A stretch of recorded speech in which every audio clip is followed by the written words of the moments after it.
Hi, this is Dan Lexi from Dan Schultz Outdoors, reminding you to keep the adventures alive.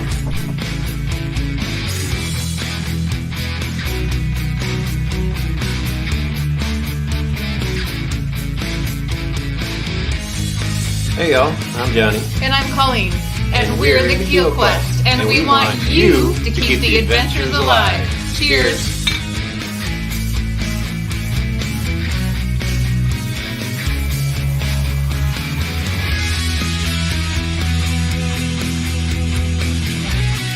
Hey, this is Darren from Ride Paddle Repeat, encouraging you to keep the adventures alive.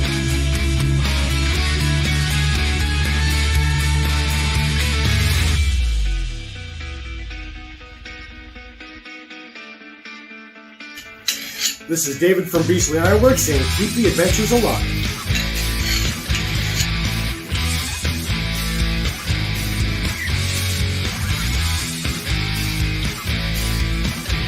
I'm Jay. Let's go. From Jay's Way, keep the adventures alive.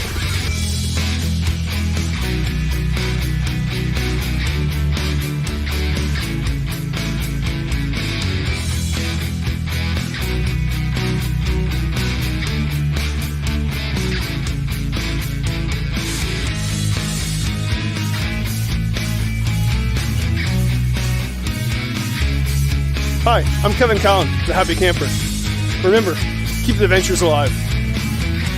Awesome!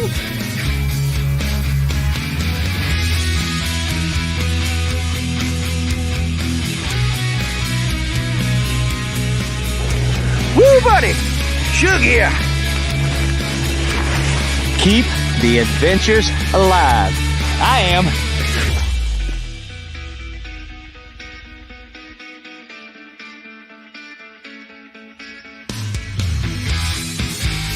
Ethan here, the avid outdoorsy guy, reminding you to keep the adventures alive.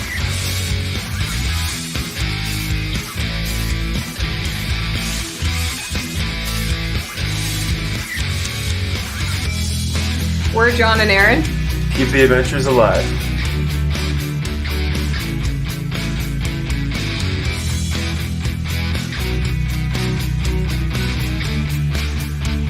Hey everyone, it's Kylan from Lure of the North, and I encourage you to keep the adventures alive.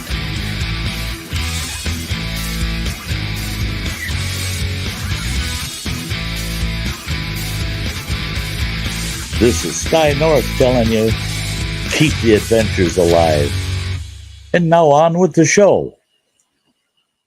Tonight's episode of CANOEHOUND'S Outdoor Adventure Show is brought to you by OTG Meals. Fresh, freeze-dried, small-batch meals made for people on the go. Algonquin Outfitters, with 4 key locations in and around Algonquin Park to serve your backcountry needs.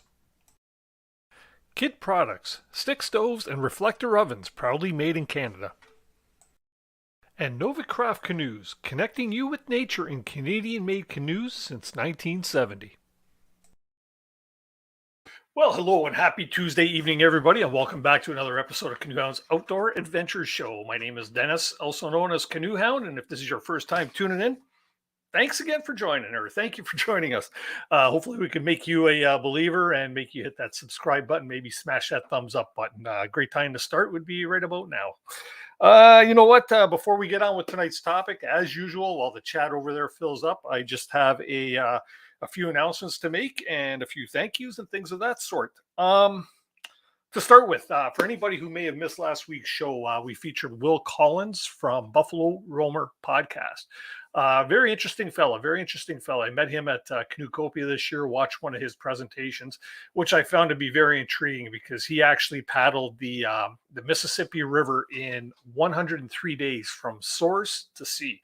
Had some really cool encounters, met a lot of cool people along the way, and he had a lot of great adventure stories to tell about that. He also paddled the Yukon River, him and a friend, in 70 days, right from start to finish as well. So you know what? If those are things that might be of interest to you, by all means, go on over, check out our past episodes playlist. It's shown in the description down here just below. And you know what? go watch it. It's a great show, and there are many others. There's another 130 some odd episodes down there. If you're trying to do some catching up or need some binge watching to do a Canoe Hounds Outdoor Adventure show, by all means, please do check it out. A couple of spring canoe shows or outdoor shows going on in the near future in the Ottawa area. Actually, this weekend, this coming April 15th and 16th from 10 till 5 in the Ottawa area at the Ottawa Outdoor and Adventure Travel Show. That's at the Nepean Sportsplex on April 15th and 16th, as I mentioned, and admission is free to that. So if you happen to be in that area, make sure you go on out. There's going to be all kinds of great displays set up, vendors set up, and there's going to be some great presentations. I know some people that I follow and past guests of the show here actually will be presenting there. So you can actually look them up online. And also the weekend after, April 22nd and 3rd, is the Ottawa Valley Outdoor and Sportsman Show, and that's going to be held at the Petawawa Civic Center. That's also from 10 in the morning till 5 in the afternoon. And it is also a free event with free parking as well. So, you know what? By all means, if you're looking for something to do on the weekend, if it happens to be bad weather, it's a great time to go take in some outdoorsy stuff inside, right? So feel free to go check those out. Let's see here. As usual, and I'm just going to do a little adjusting here. Just wanted to thank, where is it here? My goodness, I'm looking all over in the wrong places. Anyways, here it is. Thanks to Beauty of the Backcountry. That's Jay and Sherry and Steve and an anonymous donor for buying coffee for tonight's show. Thank you very much. Let's take a dip, everybody. All right. Thanks very much for that. If anybody's ever interested in supporting my coffee addiction here, by all means, feel free to visit buymeacoffee.com/canoehound and buy me a coffee if you like. Anyways, on from there. I had been mentioning here over the last couple of weeks that we have just come out with a new channel membership decal. All of our current members, most of you or many of you have already sent me your mailing addresses, and I've got your membership decals in the mail. But if you haven't already sent it to me, please drop me an email at canoehound@gmail.com and let me know your shipping address, and I will get out your new Canoe Hounds Outdoor Adventure Show membership decal. And each of these little compass roses signify a milestone with your membership. And you will get the appropriate ones. And they come as little tiny stickers. Little tiny stickers that you can actually stick on and, put it on your food barrel, your water bottle, whatever it might be, Granny's forehead. Hey, that works too. But by all means, please do, if you're already a channel member, send me your mailing address. And that could come to canoehound@gmail.com. And once I have that, I will definitely get it out to you in the mail. If anybody's interested in becoming a channel member, you'll see a thing right down around there somewhere. It's a join button. Feel free to hit that, and you could choose any level that you prefer. So that's going to be a lot of fun too. I do have my channel members floating across the bottom of the screen. We'll leave that going across there for a few moments while we cover some birthday wishes. Let's see here. Special birthday wishes go out to Darren Bush. He is the organizer of Canoecopia. His birthday is coming up in a couple days. And then special wishes go out to a couple of my YouTube friends that I recently met, and it was such a fun time meeting them. That's Johnny and Colleen Keel from Keel Quest. Happy anniversary, you two. You guys make a great couple. You know what? So nice to have met you guys, and such an honor to actually know you. So if anybody has any upcoming events, some things that you're going to celebrate, birthdays, anniversaries, graduations, whatever it might be, drop me an email right here at canoehound@gmail.com. I would love to share it with everybody and get some recognition there, right? Okay, what else did we have? We had one more thing. No, I think that's about it. Anyways, if anybody is new to the show, this show is very interactive. And you know what? We love participation from our viewers. Questions later on in the show, I'll invite some people up on panel if anybody wants to come up and ask a question. But all throughout the show, the first half of the show tonight, if you have a question, please put it in the chat over there, but put the word question in large capital letters. It just helps me identify it. I might not get to it right away, but I will start and or I'll mark it here on my own chat so that I can come back to it, and that'll give me the opportunity maybe to have a rapid fire question thing, or I can work it into the show at some point. So by all means, please do get your participation in there. It's awesome to have so many people doing that. And then also, if you have any guests that you'd like to see on the show, even though we are getting pretty booked up here up until the end of the season, but if you have anybody or anything you'd like to see on the show here, please drop me an email once again at canoehound@gmail.com, and I'll do my darndest to make it happen. So yeah, let's try and get that going. Anyways, enough of my banter as usual. Let's get into tonight's guests and topic. Tonight's guest is the owner and lead guide for the Wisconsin-based company Now Outdoors. He leads trips on land and water in the Midwest and abroad. He's even been over to Ontario to do a few things. Nick has been helping people gain more skills, more knowledge, and more confidence outdoors since 2010. Please welcome to the live stream, Nick Gordon. How you doing, Nick? I'm doing great. Thanks. Good. I seen you disappear out of the green room down there for a minute, and you popped back in. You scared me. I had a flutter. Yeah. All good? All your connections are good on your end? Yeah, I was trying to sort out how to get back into the comments here. Okay. Top right-hand corner, you'll see comments up there. Yeah. But anyways, so Nick, tell us a bit about yourself, man. Yeah, well, I've been running Now Outdoors for about almost 13 years now. I'm a guide. I love getting people out in the backcountry. Where I live, I'm right between Milwaukee and Chicago, southeastern Wisconsin, and so there's a lot of folks down here, especially that want to get out of the city and want to go and explore some of these places. And so we get a lot of folks from the local area here, and I get to meet people from across the country too, and even some Canadian friends once in a while too. So. But yeah, mostly what we do are backpacking trips, paddling. I love winter camping. We're busy all winter long, probably our busiest season. A lot of folks kind of go indoors, as you know, and then there's a handful of us that just when the weather person says, hey, it's going to be 40 below, stay indoors, call in sick to work. We get excited about that. So down here it's warming up quick. We've got plenty of open water. I got flowers blooming. I know up north there's still plenty of snow and ice, but it's going real quick right now. So right around the bend. I've got my first trip coming up in a couple weeks here. We've got about 20 people signed up, so I'm really excited. Last time I was at that lake was about a month ago, and there was 40 inches of ice. So I'm really hoping that some of that ice melting off that quickly, right? Yeah, that's cool. Well, you know what? You've been on the show here before. You were on, I believe, an episode with Pine Martin and a couple of others, and it was a winter camping show, right? Winter camping, how to stay warm.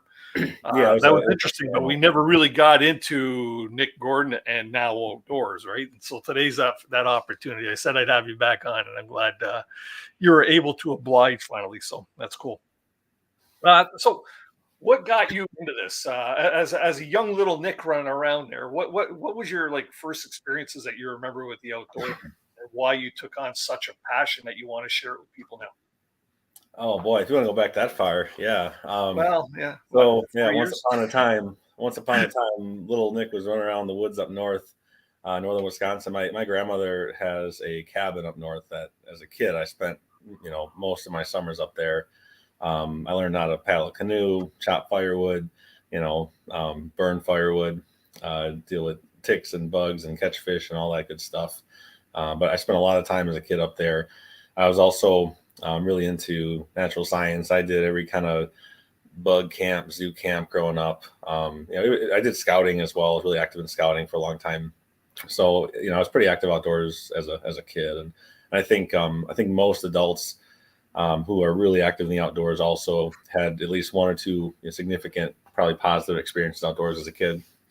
So yeah, I was active for a long time. And then somewhere in high school and college, I think a lot of that stuff kind of got set on the back burner for a bit. And about halfway through college, I had an opportunity to partake in a backpacking class. And so I went out and did that, and the instructor offered me a chance to be a TA for the courses. And so from then on, I got to work with students as a TA, helping with outdoor cooking and canoeing and survival and winter camping, all those things. And kind of brought all those experiences as a kid, back in the here and now as an adult. And I thought, this is a lot of fun. I forgot how much I love this stuff. And real quickly, I went down the rabbit hole and thought, okay, how can I make a career out of this?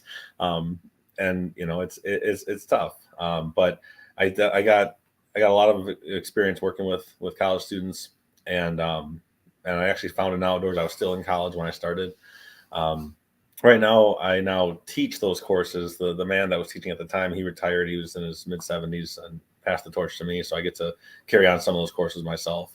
But I've also worked before now outdoors. I worked in wilderness therapy for a spell, and I worked for different nature centers, the state park system. I was a DNR naturalist down here for a couple of years, and so so I did a lot of work with kids too. And at the end of the day, over the years, I started honing on what my favorite things were outdoors and where I thought the need was, and there's a lot of adults that want to get out there and do this stuff, and maybe they don't know where to go, or they don't have friends or spouses or kids who want to do the same sort of thing.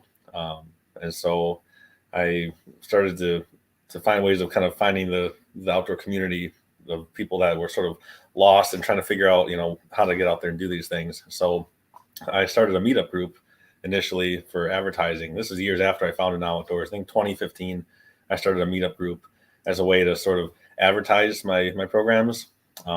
It grew pretty quick. We've got 13,000 members right now between the different groups, and they're all pretty local.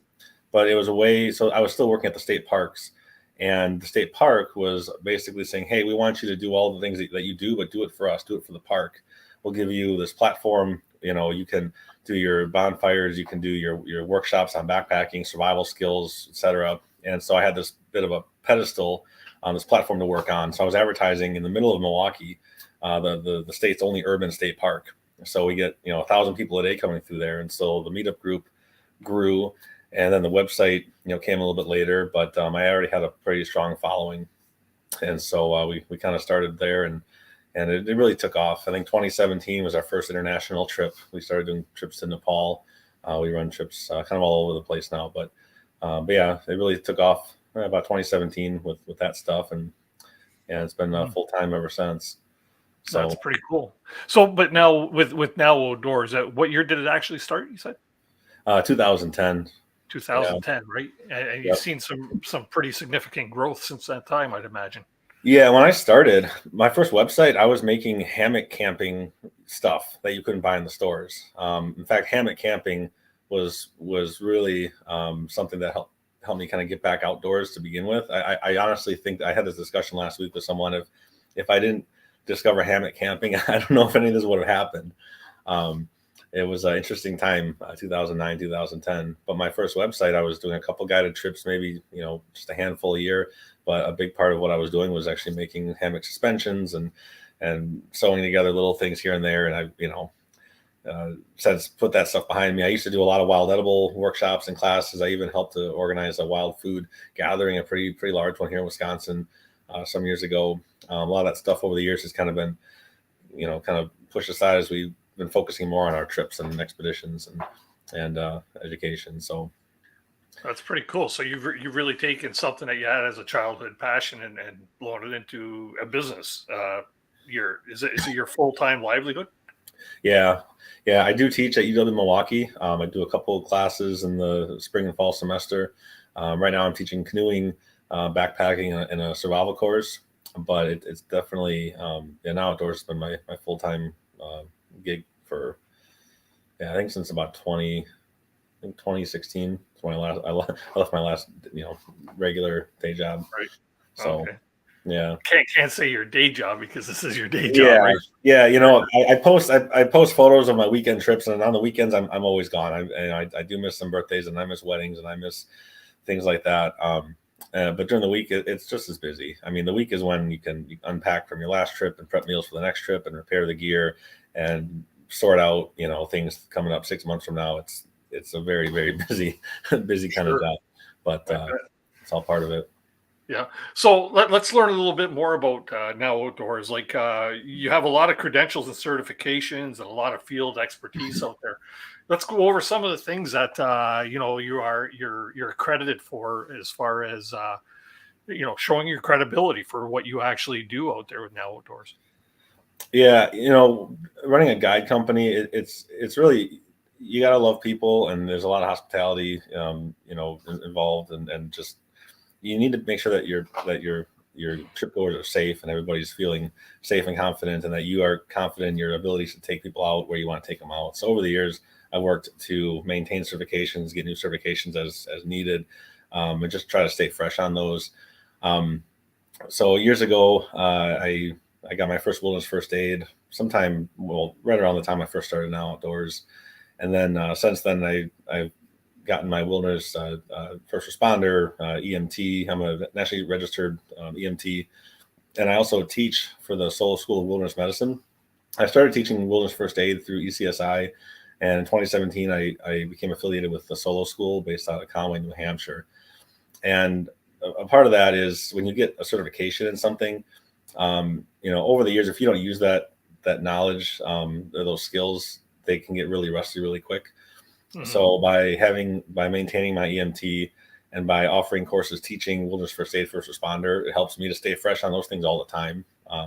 So a big part of why I want to teach is really to help me as well. So fortunately, we've not had any significant injuries or illness in the backcountry, but it is one of those things where if something does go wrong, it can be a big deal real quick.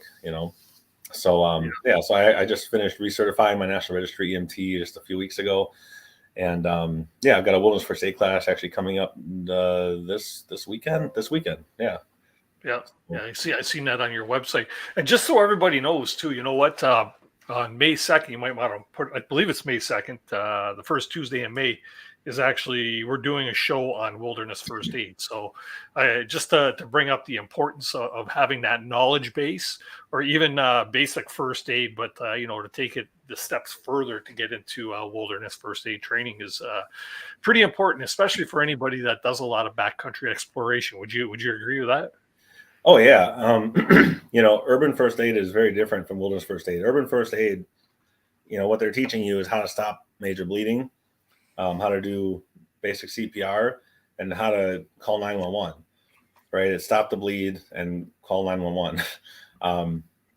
Backcountry first aid is a lot different because 911 may not be readily available. Even if you can make a call, if the hospital is a half an hour away or an hour away, you got to figure the ambulance got to get from the hospital to you. You might be in the woods. If you're in the woods a mile, I mean, that's a major slowdown.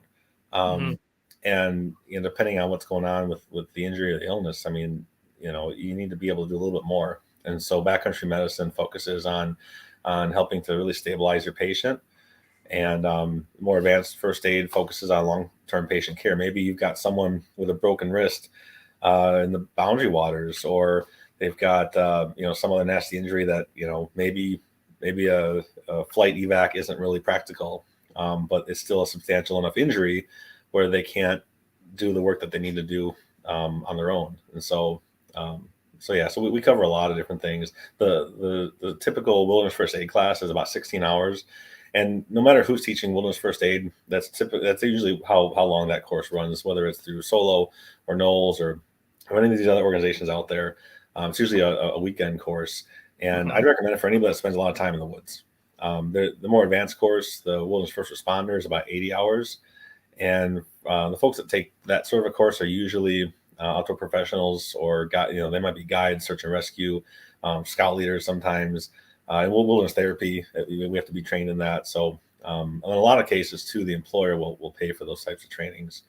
It's a little bit more substantial, cost wise and time wise. But if you're really into that sort of thing and you have some major trips planned, I know folks that are doing some multi-month trips right now where the skills in that type of a course could really come in handy. Yeah. So, I think any party of outdoorsy or backcountry people should, at least one person should have that knowledge base. I've had personal experiences myself where people have been injured on a trip, very bad gash to the eye and stuff like that. That had we been in the middle of a trip, it could have been very detrimental to the person, obviously, right? But to the entire, the entire trip. If you're 3 days in, you're 3 days out, right? So, but knowing how to handle or care for these things is something that's imperative. But we'll cover that on May 2nd for sure. We're going to be having a good show with that, and I might even try to organize a weekend class or something with the individual that's going to be presenting that, because you know what, maybe we could fill a class and maybe we can get a lot of people educated on being way more safe in the backcountry. So yeah. So what other things are you certified with when it comes to your company? So outside of the first aid, for a long time, I was lifeguard certified. I maintained that for a long time. I'm wilderness water safety, which is it's sort of like a lifeguarding course, but it's specific for backcountry water. Things of that nature. What else? I also teach for American Heart Association. So CPR, advanced, what do you call BLS, basic life support. Sorry, I'm trying to read something here at the same time. So I also teach for American Heart Association, and so people will sometimes reach out to me for training with that as well, whether it's for people in the outdoor world or medical professionals. I get to work with them as well. So yeah, that's cool. So what about some of your adventures that you partake in? Like what you offer a lot of workshops, or you also offer a lot of guided trips? What type of guided trips are you offering? Maybe you could run down a few of them. Yeah, we do a lot of weekend backpacking trips, usually, upwards of 15 to 20 miles, depending, sometimes more. A lot of our trips are weekend long. In the summertime, our longest trips are Boundary Waters. They're about 9 days. And so we love our paddle trips. We've got a beginner wilderness canoe camping trip coming up in May. Let's see. Yeah, halfway through May. That's the trip where I'm hoping that, that 40 inches of ice is gone. But it's a good beginner trip. It introduces people to portaging. It's a nice loop of lakes and crystal clear water. It's a beautiful area, family friendly. So we've got that coming up. We do some Wisconsin River trips. We've got one of those, I think, coming up in July, mid-July. It's on the website. Summertime, it's backpacking and paddling. And then the wintertime, it's snowshoe trips across the board. We also do international trips. The pandemic kind of put a hold on some of those. In fact, we had a Peru trip scheduled for this summer for end of June into July, but there was some political stuff going on in Peru. They had a lot of trails closed down for a while, so we postponed our trip for next year. But we have an incredible 2-week itinerary for Peru. It's like a whole bunch of trips back to back, Inca Trail, Machu Picchu, Alsangate circuit, which is a much more remote 5-day trek, a lot of wildlife out there, chinchillas running around everywhere, and alpacas. So we do some trips in Peru. We've got trips in the Himalayas. In the past, we've done Everest Base Camp and Island Peak, but we have a whole list that we'd like to start running again as this, the past few years sort of, moves on behind us here. So the Himalayas and then the Amazon jungle, we've done a few trips down there too. So, excellent. So when you're doing one of these canoe trips, like the one that you're talking about up in Boundary Waters, how big of a group are you taking? Are you taking like 20 people, or is it smaller groups, personalized? Yeah, well, Boundary Waters, you're limited to no more than 9 people and 4 boats or four watercraft. We usually cap our group at about 8 people. So it's me plus I'll have an assistant out there, a second guide, and then we'll bring usually 6 people. Once in a while, we might have a 7th person, so we've got a total of 9. But we typically fill our group. So our June trip is almost full. We've got some space left for our 2 August trips. The way that we do Boundary Waters too, because I live, 8 to 10 hours from the Boundary Waters. A lot of the outfitters up there, we've been working with them for a long time. Some awesome companies up there. But what they do is folks will drive up to that area and they'll walk into a lodge and say, "Hey, we want to do a trip," and they can, buy their permit on the spot for whatever's available in that area. The way that we run our trips, all of our trips are sort of private trips. private group trips. So you go on the website, you see what we have offered. And so if you sign up for a Boundary Water trip, say our June trip, it's going to be you and whoever you're bringing with, if you're bringing a friend or two, and then whoever else is signed up. So in January, I'll buy permits for 2 or 3 of my favorite spots. And then I've got those spots secured. So, folks don't, email me, hey, we want to book a trip on this day and, this month. I've already got my permits ready for the year. I've got my summer kind of planned out. So it's a really good way to meet other folks that like to do this. And, there's a lot of folks that want to do Boundary Waters, but maybe they're intimidated by it, or they want to bring a buddy, but they're not comfortable doing it alone. Or they don't like to do all the logistical work. I love doing the logistical work. I love all the cooking. I love all the gear stuff. I love it. So when people come on one of our backpacking trips or canoe trips, they really just got to bring their clothes and, a backpack if they got it. If they don't, we've got all that stuff. So. Right. I was going to ask you that, like, what type of people are coming, and do they have to bring their own equipment? Or I seen the back of your trailer at CANOEHOUND'S, and you even that was like you're just moving stuff back and forth for the show, but you had quite the load of different things in there, which I guess represents a pretty good outfitter, right? So. Yeah, I've got a stack of Spirit 2 canoes. We bought brand new from Winona a couple years back, and we take those out there. I've got the canoes, life jackets, paddles, all that stuff. I've got the camp kitchen. I do all the meals. So for the paddle trips, I even have all of our canoe packs made by Dan Cook down in Minnesota. So yeah, you don't even need a backpack. I've got all the stuff. So you just bring your personal items, and then that's it. So for backpacking, the way that we do our meals, I make freeze-dried meals. For our trips for backpacking. I've got my own freeze dryers, so I can make gourmet meals. I can make custom diets, and for people that need them. And I'll freeze dry that stuff, and then we just kind of divvy out among the group, all the different things. So when we all meet up at the trailhead, I put all the stuff sacks out there, and I say, okay, everybody, nobody had to bring their own food or stove or water kit. So I know you all have room in your backpacks. Somebody go grab a stuff sack, throw it in there, and as we consume the food, the packs get lighter. So it's a nice little way to. So just so everybody knows too, if everybody wonders what I keep popping in my mouth, these are freeze-dried Skittles that I picked up off of Nick down at CANOEHOUND'S, and I've been trying to save them for my summer trips there, but it's awfully hard when they're pretty awesome. It tastes like a Skittle, but it's like a little popcorn Skittle, right? So that's going in the mouth in a second. But so the people that you're getting on these trips, are they typically newbies at what they're doing, or are people coming in with experience but they still just want like a guided trip? What's the we get a good mix. I'd say the typical client somewhere between maybe 35 and 60. We get a pretty good mix of men and women. I'd say probably more women, a little bit more women than men overall.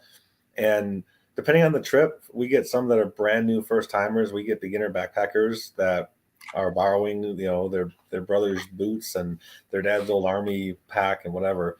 And we also get folks who love to travel, and we get a lot of people, especially people that come back again and again, who have a lot of experience, who come out just to meet other people on our trips, to meet other hiking buddies.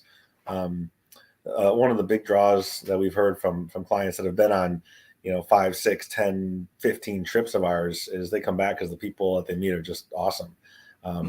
We always have a good time, and it's a lot of fun. So wow, if you have that kind of return, you must be throwing something really exciting into the mix. So yeah, we get a lot of people that come back, 3-4 times in a season, and I've had some people, they've been on 30-40 trips wow over the years. It's Yeah, so, maybe they're out there for the freeze-dried Skittles, right? I'm gonna throw a couple comments up here on screen. Carlo the K said, Nick taught me how to open can opener came in handy at a Mary Kay meeting. Yeah, nice to see you, Carla. It's been a while. Linda from Lipstick Lodge says, did you say portaging class? Not me. We make everybody in that beginner wilderness canoe camp out. Everybody gets to pick up a canoe. We show different ways to do it. They got to do it. And then, some people, they say, hey, this portaging thing, it sucks. I never want to do it again. And it's all right. Well, maybe the Wisconsin River might be a good next trip for you. And if they're like, I love it, this is great. Hey, come to Boundary Waters. That's fine. And then let's throw a question up here. Donald's asking, have you ever had any clients on a trip that you wish were not there? Like not nice guys? Oh yeah. You don't have to mention any names, but stories would be great. I'll answer this question right here.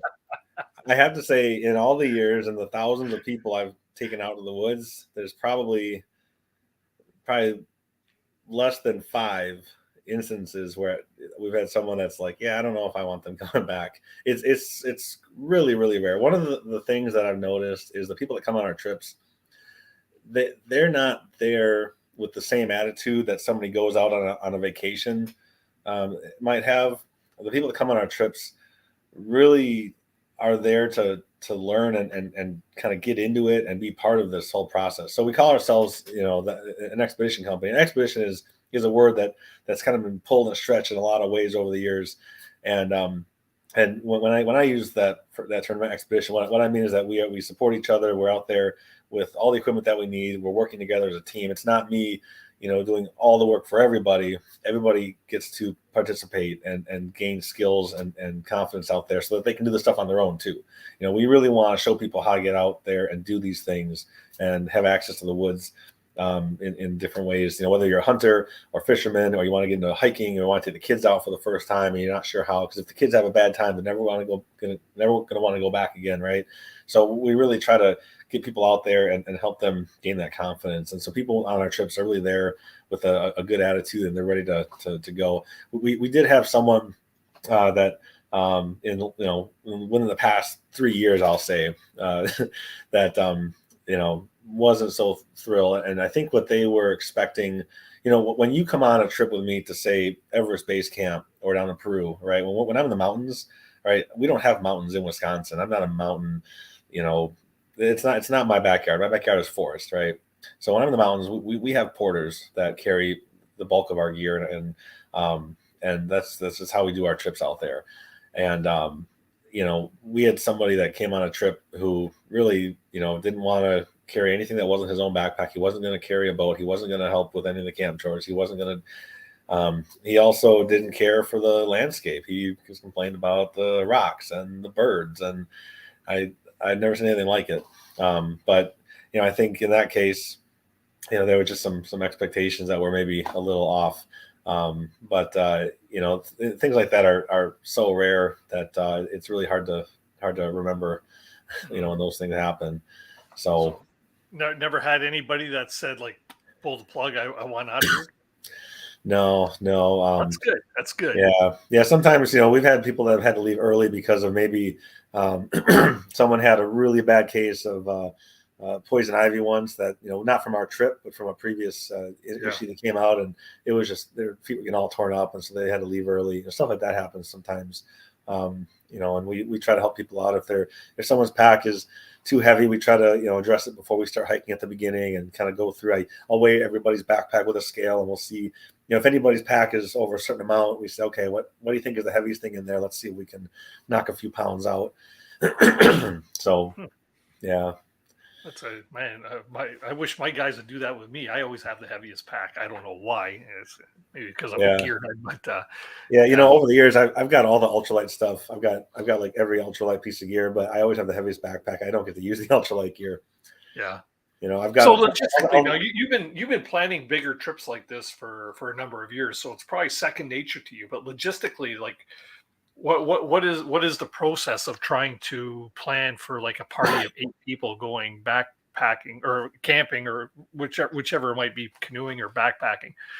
But you have to figure out all the gear needs, food needs, and everything. How do you calculate all that stuff? That's a great question.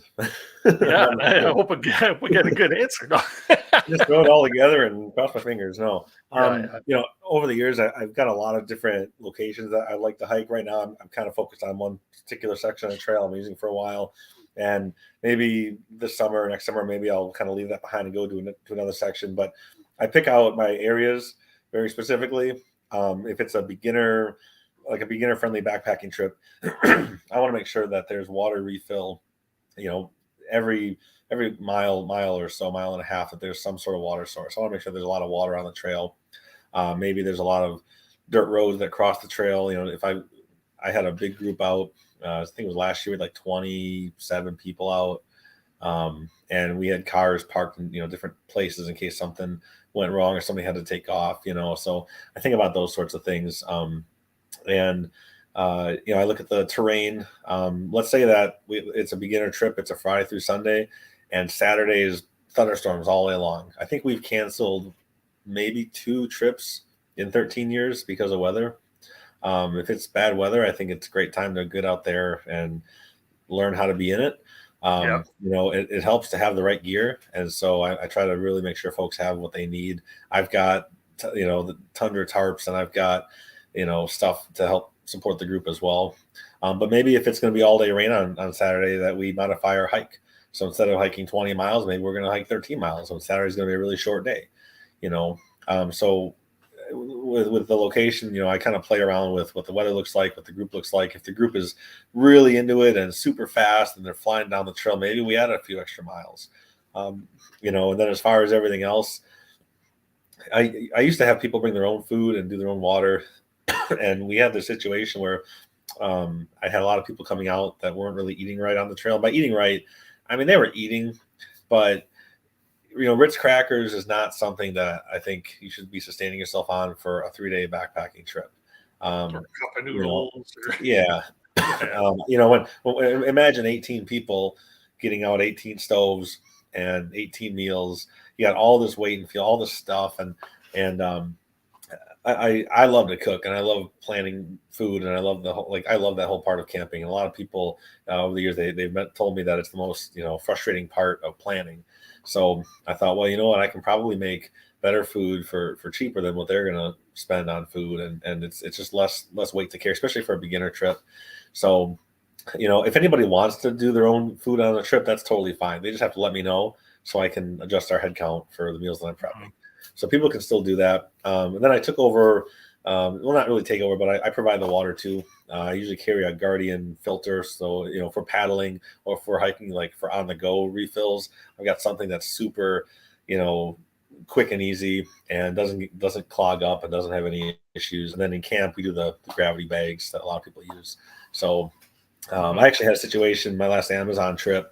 My partner down there told me not to bring my water kit. He had some new system that he was testing out, and it had like a powered mechanical something that was supposed to suck the water out of the filter really quick. And there are some issues with that system. So we get down to the middle of the Amazon jungle, where in the middle of nowhere, and the water down there is really, really thick. You can't really see through. It's all murky and full of clay.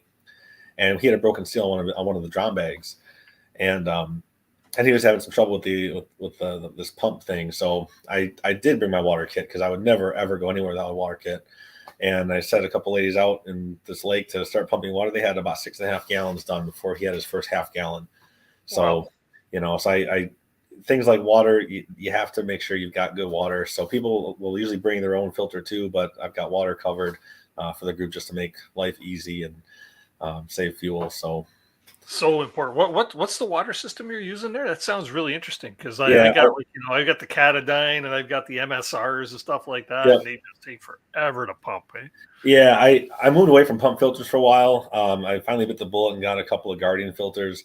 They don't have to be scrubbed. They don't have to be backflush. They can freeze. You can beat the heck out of them. I've had mine for a couple of years now. The Amazon jungle destroys filters. The water is so thick down there.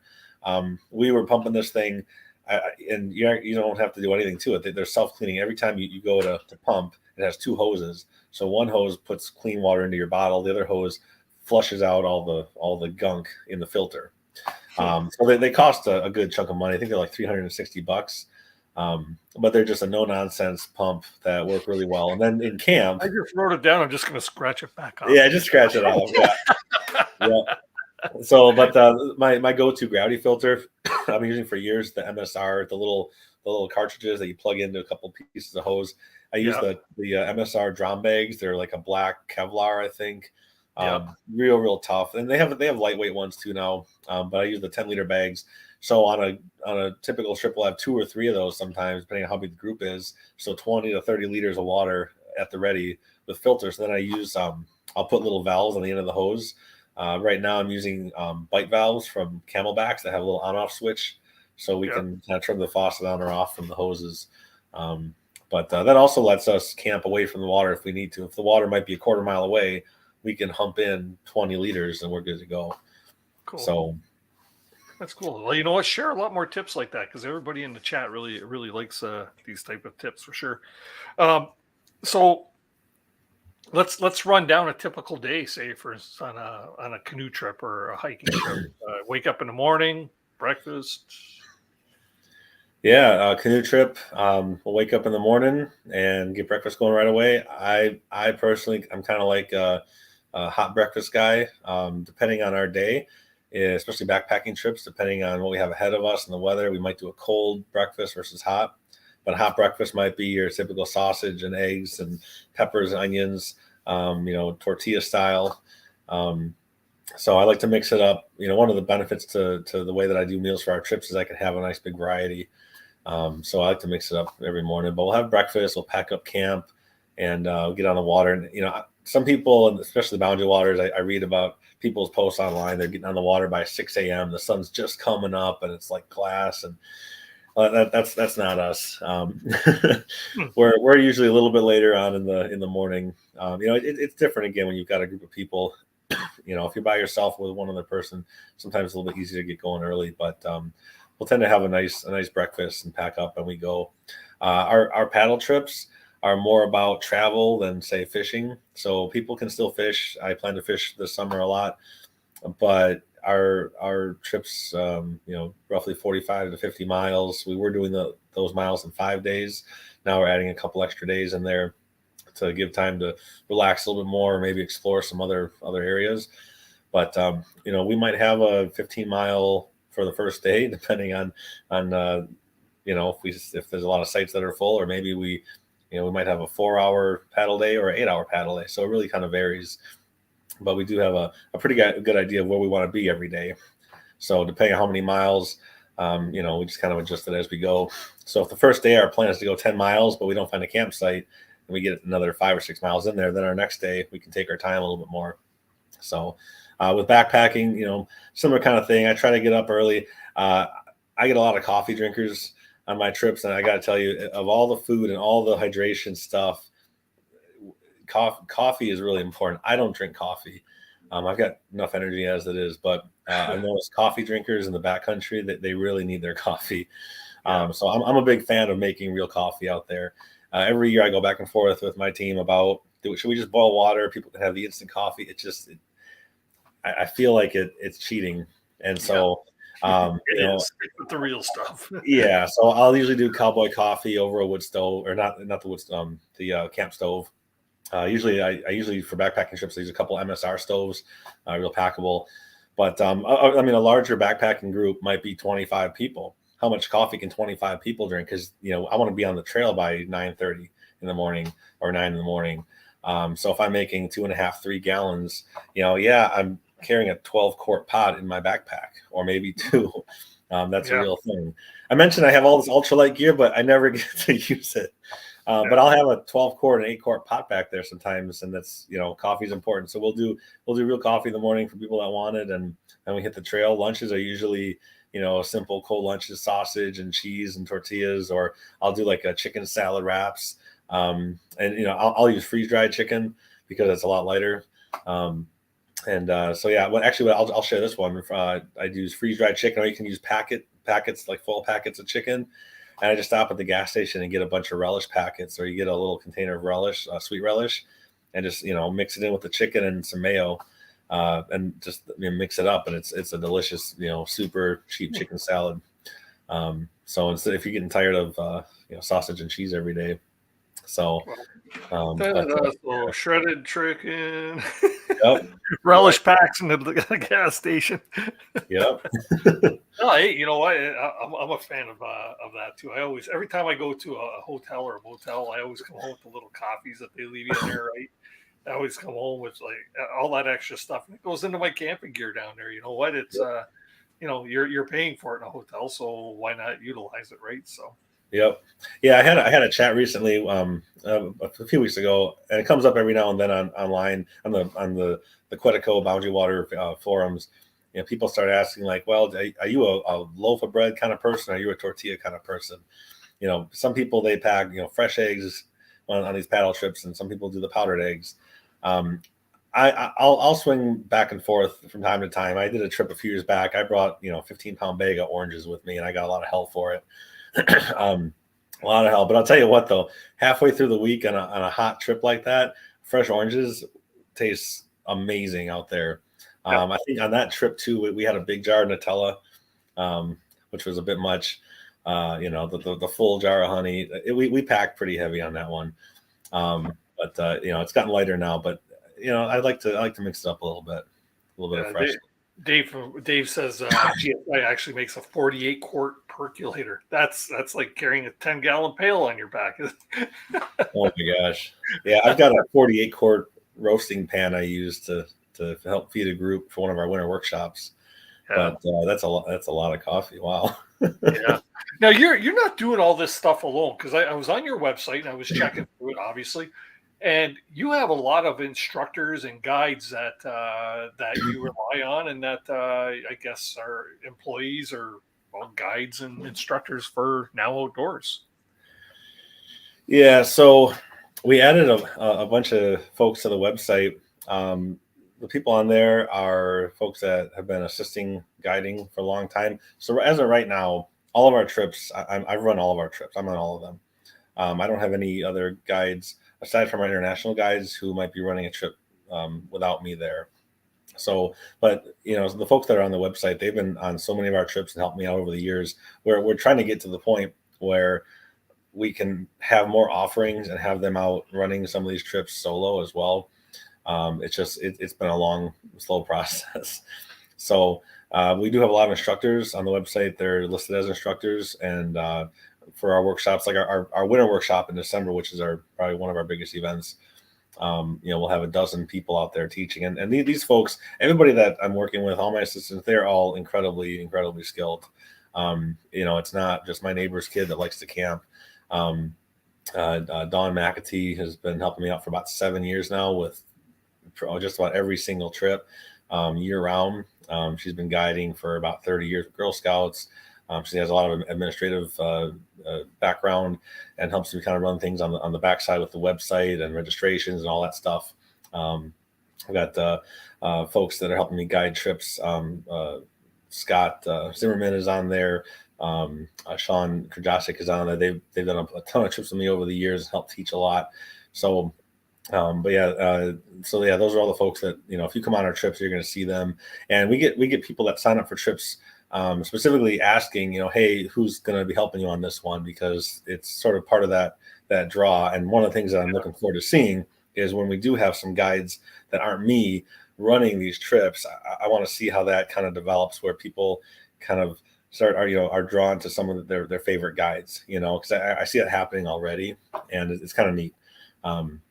But yeah, it's a big team, and we're still trying to figure out how to expand a little bit and get more offerings out there. Yeah, at Canocopia there, when the show was all over there, we went out for dinner afterwards, and you brought along Todd Garrett, who's, I guess, your guide instructor. Is very interesting fellow with some really cool stories to tell about the cold case discovery that he made there, and he'd be an interesting fellow to have on the show at some point. Yeah, Todd's been helping me out for a little bit now. This will be his second year, I think, really on trips with me. He's helped teaching at the winter workshop. He'll be on some paddle trips. I think he's going to be shadowing me on probably most of my trips this year. But he's been guiding for a Sierra Club up in the UP for, I think, I'm not sure, several years. I think 13 years, if I'm not wrong. And then he also works in search and rescue up there. And him and I are doing a trip together in September, Pictured Rocks. We're doing a backpacking / off-trail bushwhack caving trip. So about 20 miles, 4 days. Something a little bit more rugged, more advanced. Should be a really good time. So that whole area is his backyard, and he's explored all of it. So it'll be really cool to do that with him. You say the caving part. Caving freaks me out, man. I'm a classical kind of guy, right? And anytime I see these guys crawling through little crevices, I'm sure it's not all that, but yeah, that's the exciting stuff they like to show. And we'll be checking out about it. Yeah, we'll be checking out a whole bunch of big caverns and waterfalls that are just way kind of off trail out in the middle of the woods there. Cool. Question here from Tim over at Super Good Camping. Do you have a guide to guest ratio, and does it vary for different types of trips? Yeah, it varies. I try to do one guide per 6 people. So I typically always have at least one assistant out there on a trip with me. We had 27 people on a big canoe camping trip last spring, and there were 5 or 6 of us leading. I think there were five of us. So depending on the type of trip, and then for some of these bigger trips too, if we need to evacuate somebody, it really takes a couple extra hands to do something like that. And by evacuate, what I mean is in our history, we've had to help people kind of, if they need to leave early, it's not so much an evacuation, but we help them back to their vehicle, or we drive them back to their vehicle and they go home. So one of our bigger, probably our biggest issue we had was we had somebody who had some major heart issues at the Frozen Butt Hang a couple of years ago, and ended up having to haul him out in a sled. It was about 25 below zero, and we got him into a sled and took him about a mile, I think, a little over a mile to get out of the woods. Got to the hospital, they checked him out. He was good to go the next day. He actually wanted to come back to the woods, and we told him, probably not a good idea. We helped him get his stuff back, but we try to be real safe about that. And I couldn't imagine, being solo and having some major emergency. We also have people either in town or nearby, like in the Boundary Waters. I've got some friend at one of the local lodges there, somebody that I've contacted who knows we're out there doing this. I'm a licensed guide out in the area. I've got a lot of good contacts out there in Wisconsin. If we're doing a backpacking trip, I know I've got locals that I can call up, if we need to get somebody a quick ride back to their car or something. So we try to have all that stuff sorted out. That's cool. Now, when you're organizing these trips too, I know people go online on your website and they can go through and they can select something that's suitable for them. Do you have a criteria, like a short of saying a selection process, but like some sort of a method of determining if a person is capable of doing the type of trips that you're presenting? Oh boy, we've been trying to come up with something like that. We don't really have anything that's very formal. I know there's other guide companies that one I can think of in particular. I won't say who, but he's got a company that does some trips in the mountains in the western United States. And to apply for his trip, he wants to know your height, your weight, the longest hikes you've done, how many feet of elevation you do in a typical hike. How many years you've been hiking. He wants to know all the gear you've got. He wants to know, really what kind of person you are.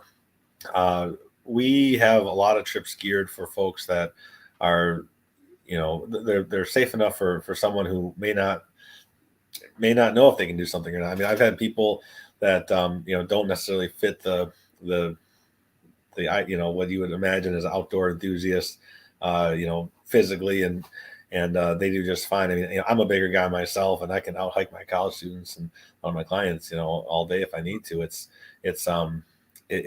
really tough to tell. So I haven't gone to really draw that line yet. Some of our trips, though, if our winter trips, definitely I have a conversation with people. We've got a trip in the UP that runs 4 days. That can be a real butt kicker if the ice is bad, if there's a lot of slush. It can be really, really tough. So people that want to do those snowshoe trips, they have got to participate in our winter workshop. They have to do it, or they got to prove to me that they've done a lot of other winter camping, because those winter trips, they're just, if someone isn't able to keep up, it can get real tough. I know other winter guides who we all probably know, they have a good process that's real similar, where they really want you to do those workshops, those introductory classes first. So, but for our summer stuff, for canoeing, we want to make sure people are comfortable in the water. You don't have to be a super experienced paddler, but you need to be comfortable in the water for sure.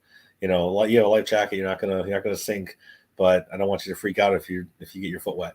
So for Boundary Waters, they got to have some experience. But I do like to have a conversation with everybody before these trips. And hopefully it's not the first time the person actually had a paddle or a hiking pole in their hands, right? Yeah. You want them to have a little bit of knowledge, I'd imagine, right? Yeah. And some people, I mean, I've been on the phone with some clients for, 2 hours, a couple days a week, just talking through stuff. Like, I know they want to do it. So much of the stuff is mental.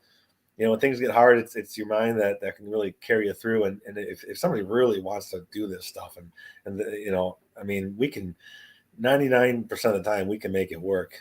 They just need to kind of do a little bit more prep sometimes first, whether it's a gear or physical training or mental prep. But yeah, I'm willing to work with people if they're ready to work and make it happen. That's awesome.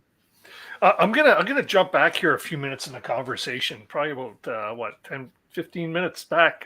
Carla with a K, she seems to know you or something, but she had a question there, and we're going to take this question right into our quick break and into the second half. But Carla wanted to know, what's the best way to bake a chocolate cake in the Outback? I'm curious for this too, and there must be something behind this question.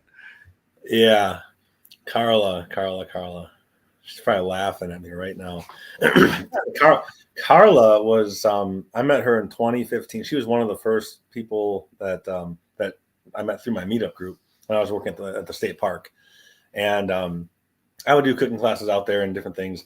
But some years ago, I'm sure she'll correct me here if I'm wrong, I think it was 7 years ago, she was going to come out on a trip, and I was going to bake her a chocolate cake. It was going to be her birthday, so I was going to bake her a chocolate cake, because why wouldn't I bake somebody a cake for their birthday, right?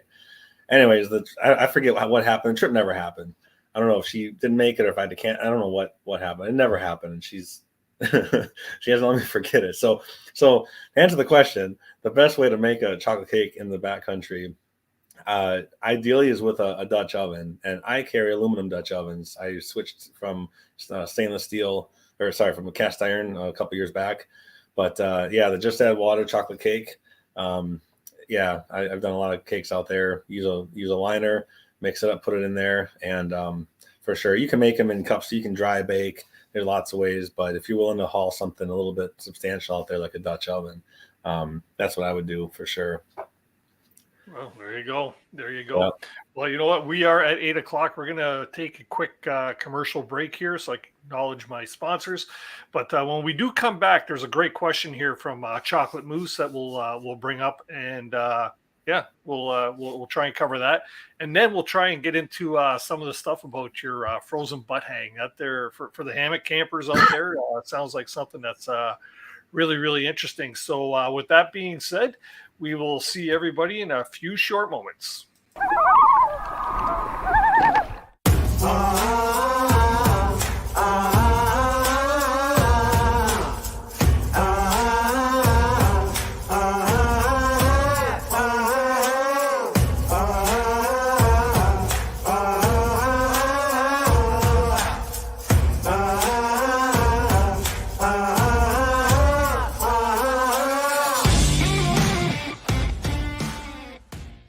There's nothing like being out there.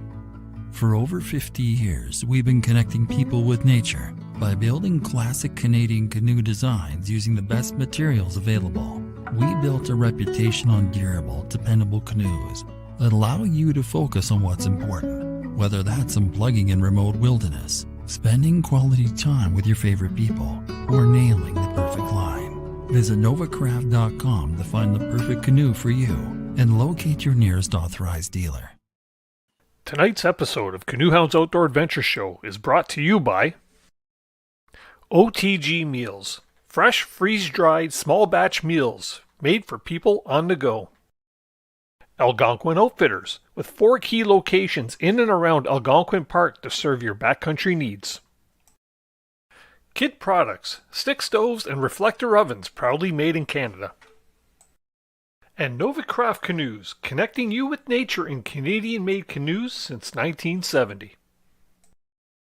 Oh, welcome back to the second half of Canoehounds Outdoor Adventure Show. Tonight's guest is Nick Gordon from Now Outdoors, and we're just learning a little bit more about Now Outdoors. You know what? Something that I forgot in the top of the show to mention was that I had posted on Facebook yesterday a an offer that we have going on right now for Canoehound Adventures swag, 25% off promo code. This is through the Teespring store. And if you use the code friends and fans 25, you'll save 25% off of your purchase. Yes, 25% off. So it's a great time. If you've ever been on the fence about picking something up, might be a great time to do that now. I'll just leave that link going across the bottom there really quickly. And we will bring... Where's Nick here? There's Nick. We'll bring Nick back up, and we're going to pop up the question that I said we are going to cover here by Chocolate Moose asking, Nick, my husband and I finally have the time to do the things we love, but we're 65 and we can only backpack comfortably 2 to 4 or 5 miles. Do you ever do trips that are geared for low milers?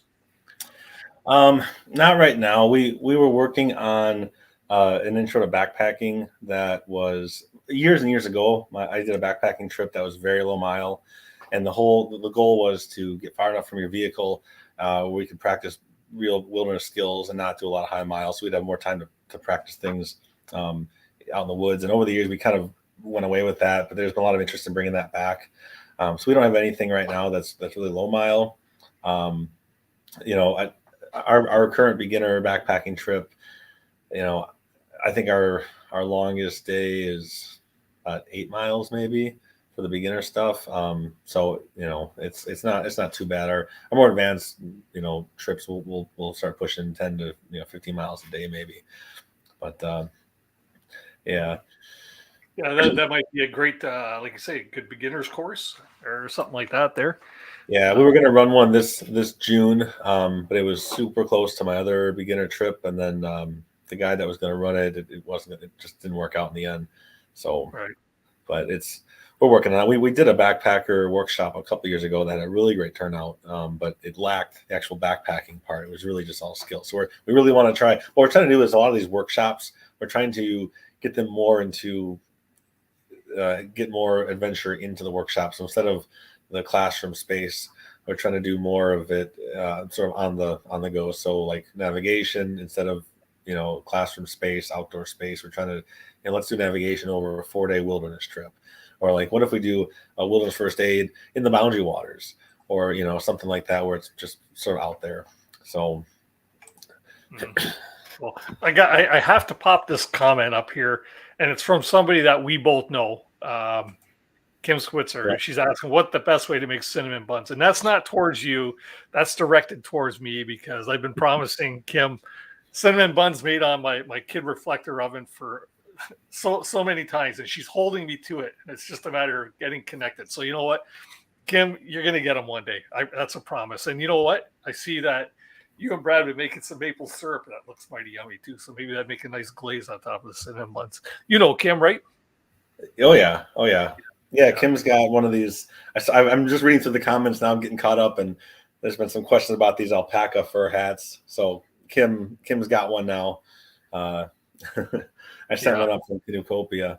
So yeah, this one here. This is it's getting too warm now for him. You got to put it on, Nick. You got to put it on for these things here. I'd love to get my hands on one too, but it's alpaca fur, and they were quite the attraction at Cornucopia, that's for sure. And you put that on last time you were on the show too, and we were doing the winter camping special, and you put that on, everybody's eyes kind of popped out of their heads, right? So pretty cool. And which you know what? Now that's a cold weather item, which can be a great segue into talking about the frozen butt hang that you host every year. Tell us a bit about that. I'm a hammock camper myself. I'm not afraid to camp in the wintertime. I've got a nice minus 40 degree underquilt for my hammock. And you know what? I'd like to get up there for one of these things. So let's get some details on that. What's it all about? The frozen butt hang, best way to describe it is a celebration of all things winter and hammocks. But the best way to be out in the woods in the wintertime. And I think the frozen butt hang, I started the Wisconsin frozen butt hang at the same time I started. I mentioned earlier that hammocks and outdoors kind of go hand in hand. When I was doing these outdoor courses at the university, I was on a paddle trip, a canoe trip, and this big wind came up. It was a quick little storm that blew through, and a branch blew across the trail and ripped my little tent. It was a little bitty tent, same one I had when I was 10 years old in Scouts, and ripped where the zipper is sewn to the fabric. Just ripped it apart. And me being me, I was putzing around that day, and I ended up taking the tent and I tied it between two trees like a bunch of fabric as a hammock, and I put the ground tarp over me like a rainfly. I didn't know hammock camping was a thing, but just to kind of give you a quick background, that's kind of where it started. I started looking into it and learned a little bit more. Went down the rabbit hole with it. But as a kid, for years and years and years and years, I always asked for a winter tent for Christmas. I mean, as many Christmases as I can remember, I always wanted a winter tent. In scouting, we didn't really do winter camping. But winter, 4-season winter tents are expensive, and it wasn't really something that my family did. So it didn't really happen. And in college, I after discovering hammocks, I had this idea like, maybe I don't need a winter tent. Maybe this could be a thing. And quilts were just becoming a thing. This is like 2009, 2010.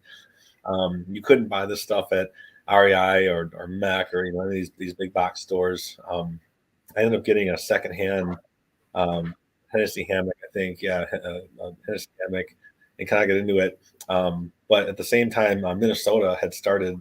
They did this thing called the frozen butt hang, and I couldn't make it out there, but I was really excited about it. I followed it online on the forums online, and I remember hearing that where it was hosted, and it was a big event. There were a lot of people there that I knew from YouTube land and social media, but I heard that there were a lot of folks that were staying inside some of the buildings there, and I won't go into too much detail because it's all stuff that I just heard. But I kind of decided, I'll bet I could do a frozen butt hang in Wisconsin and make it a little bit tougher, a little more challenging, a little bit different. And so I kind of said, all right, well, I'm gonna try this. I'm gonna make it harder, colder, just more, in your face winter. And so our first frozen butt hang was the following year, and I did it at a location that was full of hills like this. And right. I can go back and see the trip report that people wrote. Nobody lasted more than 2 nights. I had to evacuate 3 people.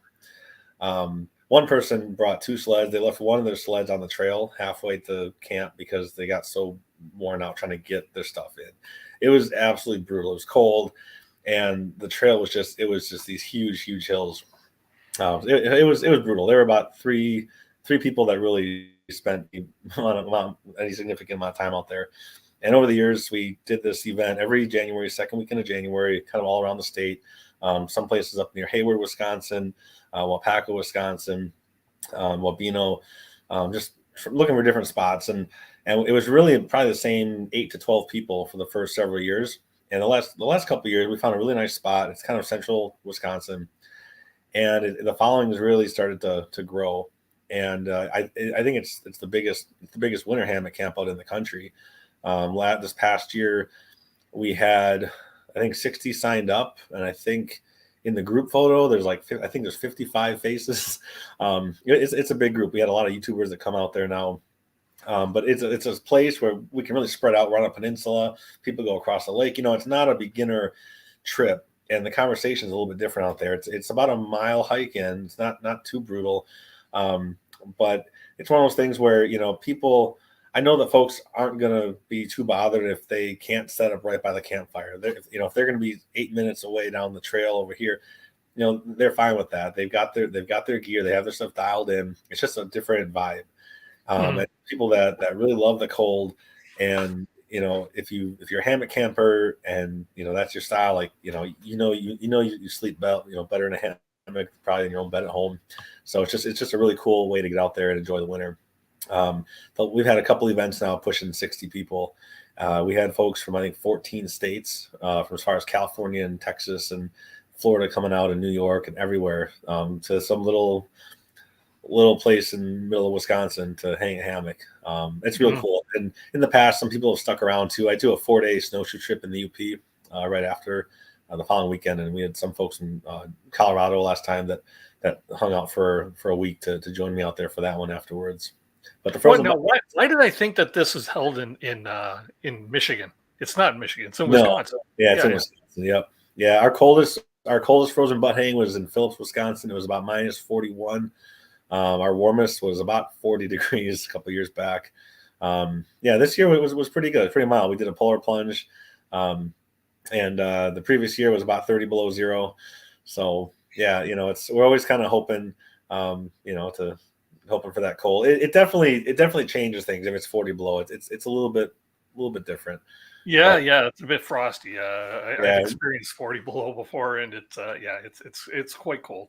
Yeah, people that want to try it out that don't have hammocks, all they got to do is put on the spreadsheet that I put out there, like, hey, I don't have a hammock, but I love winter camping, and most of us have tons of extra gear. And if you're already accustomed to winter camping, like we can.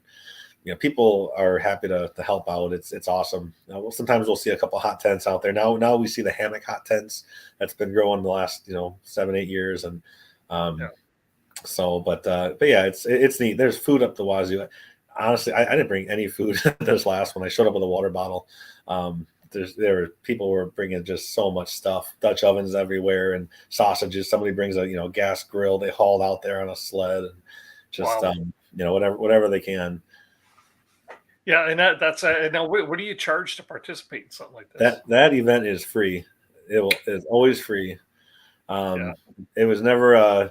I never charged for it. It's something I organize. I love doing, and So I mean, I don't have it on the calendar right now, but it's always the second weekend of January. So for next year, it's going to be January.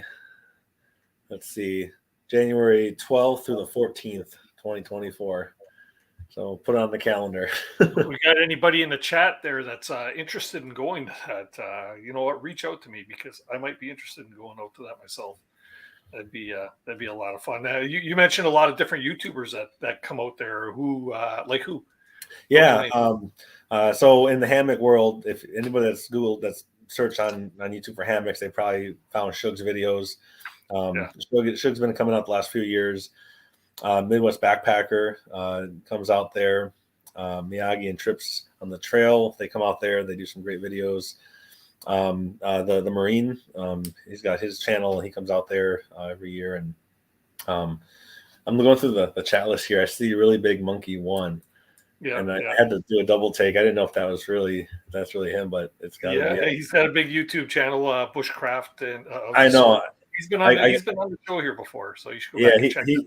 I gotta say, I reached out to him, I don't know, 10 years ago, 12 years ago, when I was first getting started. He was actually a humongous inspiration for a lot of the things that I was doing at the time when I was getting things started. That's kind of cool. There you go. Well, I am a matchmaker here on Canoe Hounds Outdoor Adventure Show. Maybe David will reach out to you there after this is all said and done. That would be amazing. I gotta say, so here's why. So when I discovered hammock camping, first of all, I slept like a baby when I jerry rigged that tent like a hammock, and I got my first Hennessy, and it was awesome. But I wanted to find out more information, so I discovered hammockforums.net at the time. It was sort of the central hub for all that good information. And what I found on there was a whole bunch of people sleeping in hammocks, but there wasn't a whole lot available at the stores. There was a lot of people were making stuff their own kind of way, figuring things out. I remember when whoopee sling suspensions became a thing, and then people were reinventing little hardware gizmos and just fabric stuff. So it was kind of neat to see all that grow over the years. One of the things that I saw, I was in college at the time when I was watching Really Big Monkey's channel, was, he does a lot of things just a little differently. He has his own way of problem solving, and he was rigging up hammocks with rope up in the trees and doing, bushcraft and stuff, and just a different kind of way. And that was a big draw for me to get out there and hang out with these other hammock people, was just, seeing what they were doing to enhance their time outdoors. Instead of just buying all the stuff, there were so many people just kind of making their own thing and figuring it out. It was really cool. Mm-hmm. Yeah. And a lot, I had a couple guys, Skunk Ape I had on from the Hammock Campers Forum or podcast, Hammock Campers podcast. That's the one. And yeah, you know what? The whole community of the whole hammock camping community is really, really starting to catch on and grow. And you know, we're all great advocates of saying, hey, you know what, you should really give it a try because it is so comfortable. The only problem is we're taking away all our good hanging spots, man. As soon as you have one more person out there and you're only one that's hanging already, you lost one of your good hang spots, right? So, you know, I don't know if it's such a good thing if we're advocates for it or not, but yeah. But you know what, it is a good sleep once you get used to it, and yeah, by all means. Oh, geez. So you've been doing this now for quite a while. Have you been to any other any big hangs like that? I know HangCon was one that goes on down in Georgia area. That, or is it South Florida? Yeah, in Florida. Okay, yeah. And that's like the world's largest or something hammock hang. So yeah, they went and started their event the same weekend I do my event.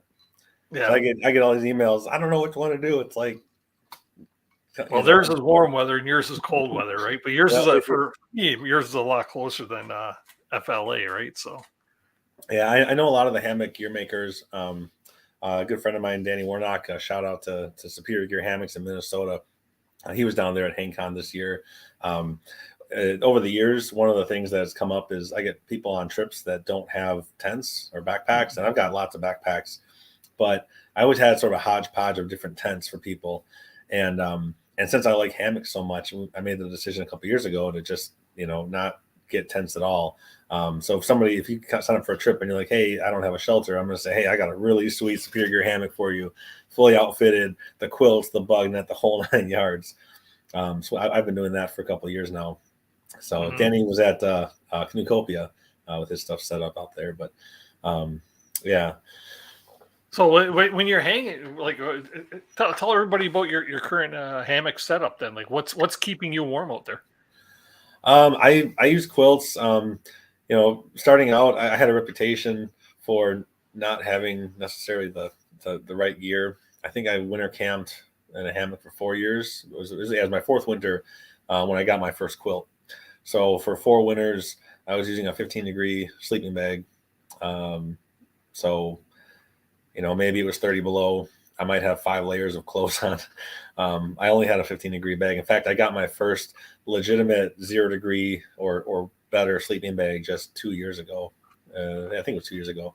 I bought a secondhand Snowy Owl, minus 60. Bought it on Craigslist for a couple $100. And then since I went and invested in a whole bunch of minus 40 bags for people to use on trips. So if they come, let's say you come on one of my snowshoe trips, I have a high-end down-filled sleeping bag that you can use if you don't have one.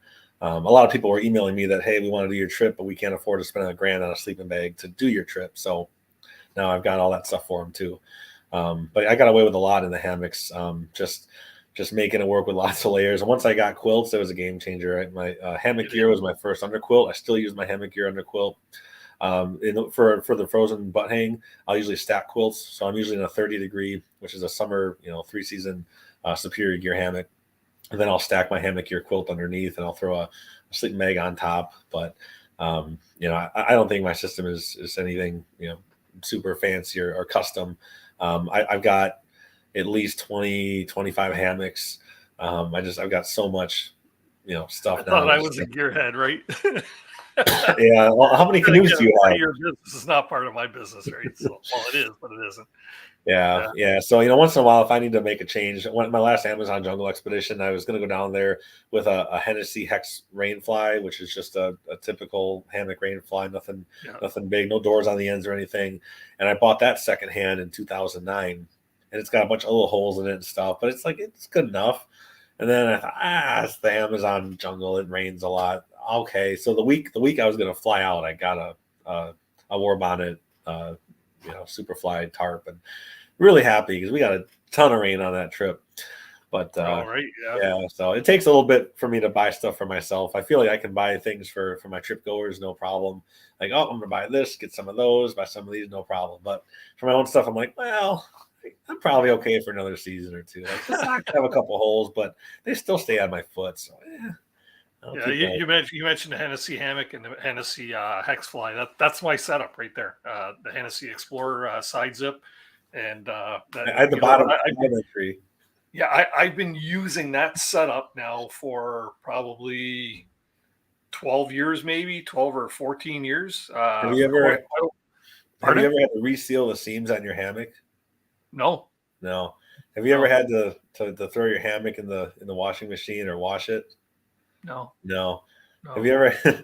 Are you answering? You're answering Tim's question right here. Why hammocks later to carry back support? What's the allure, right? Okay, Yeah. so go ahead, continue. Yeah. Do you ever find yourself rolling on one side and then the other side every 20 minutes because your hip falls asleep or the ground hurts your hip or your shoulder? Yeah. You toss and turn at night? No. Do you ever get that in a hammock, man? No. Hammocks are different. I think at the end of the day, the one thing that hammocks have over tents overall is it's consistent. No matter how you slept in your hammock the previous night, when you set it up tonight or tomorrow night, it's going to be the exact same lay. And hammocks are now, for a long time, you can do a lot of adjustment. You can adjust the amount of sag, you can adjust the tension, you can adjust how high or low you want it. It lets you hike into the dark in late fall, hike till 10 o'clock, 11 o'clock at night and still hang up your hammock. And you know that you're going to sleep as good as you slept the night before. So it's just, I feel like it's just consistency. With a tent, I've got an MSR Hubba that I use if I need to use a tent and I love it. But on the ground, I got to take a little bit more time to find my spot and it's just not as comfortable for me. And I feel like people, especially people with back issues, I think, do much better in hammocks as well. And there's all different kinds of hammocks out there. But they've come a long way. And honestly, the price of a decent tent probably starts around $400. The price of a really decent hammock, you're looking at starting around $200, $250. And you don't have to reseal the seams and you don't have to, they're hanging up off the ground. They don't really get wet. Can they get wet? Yeah, if you got a hell of a storm coming through and, sideways winds, it can happen. But compared to a tent, you don't have the condensation issues. It's just a lot less putzing around, I think, in the long haul and just more consistent. I never thought of some of the pointers that you're pointing out, about seam sealing or, patching your tent or anything like that. Because you ever have a mouse chew through your hammock, through a hole through your hammock? I've never had that, but I did have a mouse run across my ridgeline one time. Okay. I had a raccoon playing with my suspension once. Yeah, but everybody says, well, what about a moose or a bear? They're just going to walk right through you, right? Well, they could, but their eyesight's pretty damn good in the dark, I think. I don't think that would be a problem. They'll walk around you before they walk through you, right?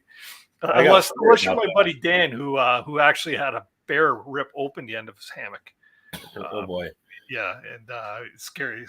Dan's a big man, right? Like he's a big dude, and it scared the crap out of him, right? And rightfully so. If you got a black bear trying to dig you out of there, right? So, yeah, I think a lot of folks they have an idea that your shelter is going to protect you, but I mean, a tent doesn't keep you warm, and it doesn't keep a bear out. If a bear wants to get in there, it's going to get in there. A tent keeps the weather off of you. A tarp keeps the weather off you. A hammock just helps keep the weather off of you.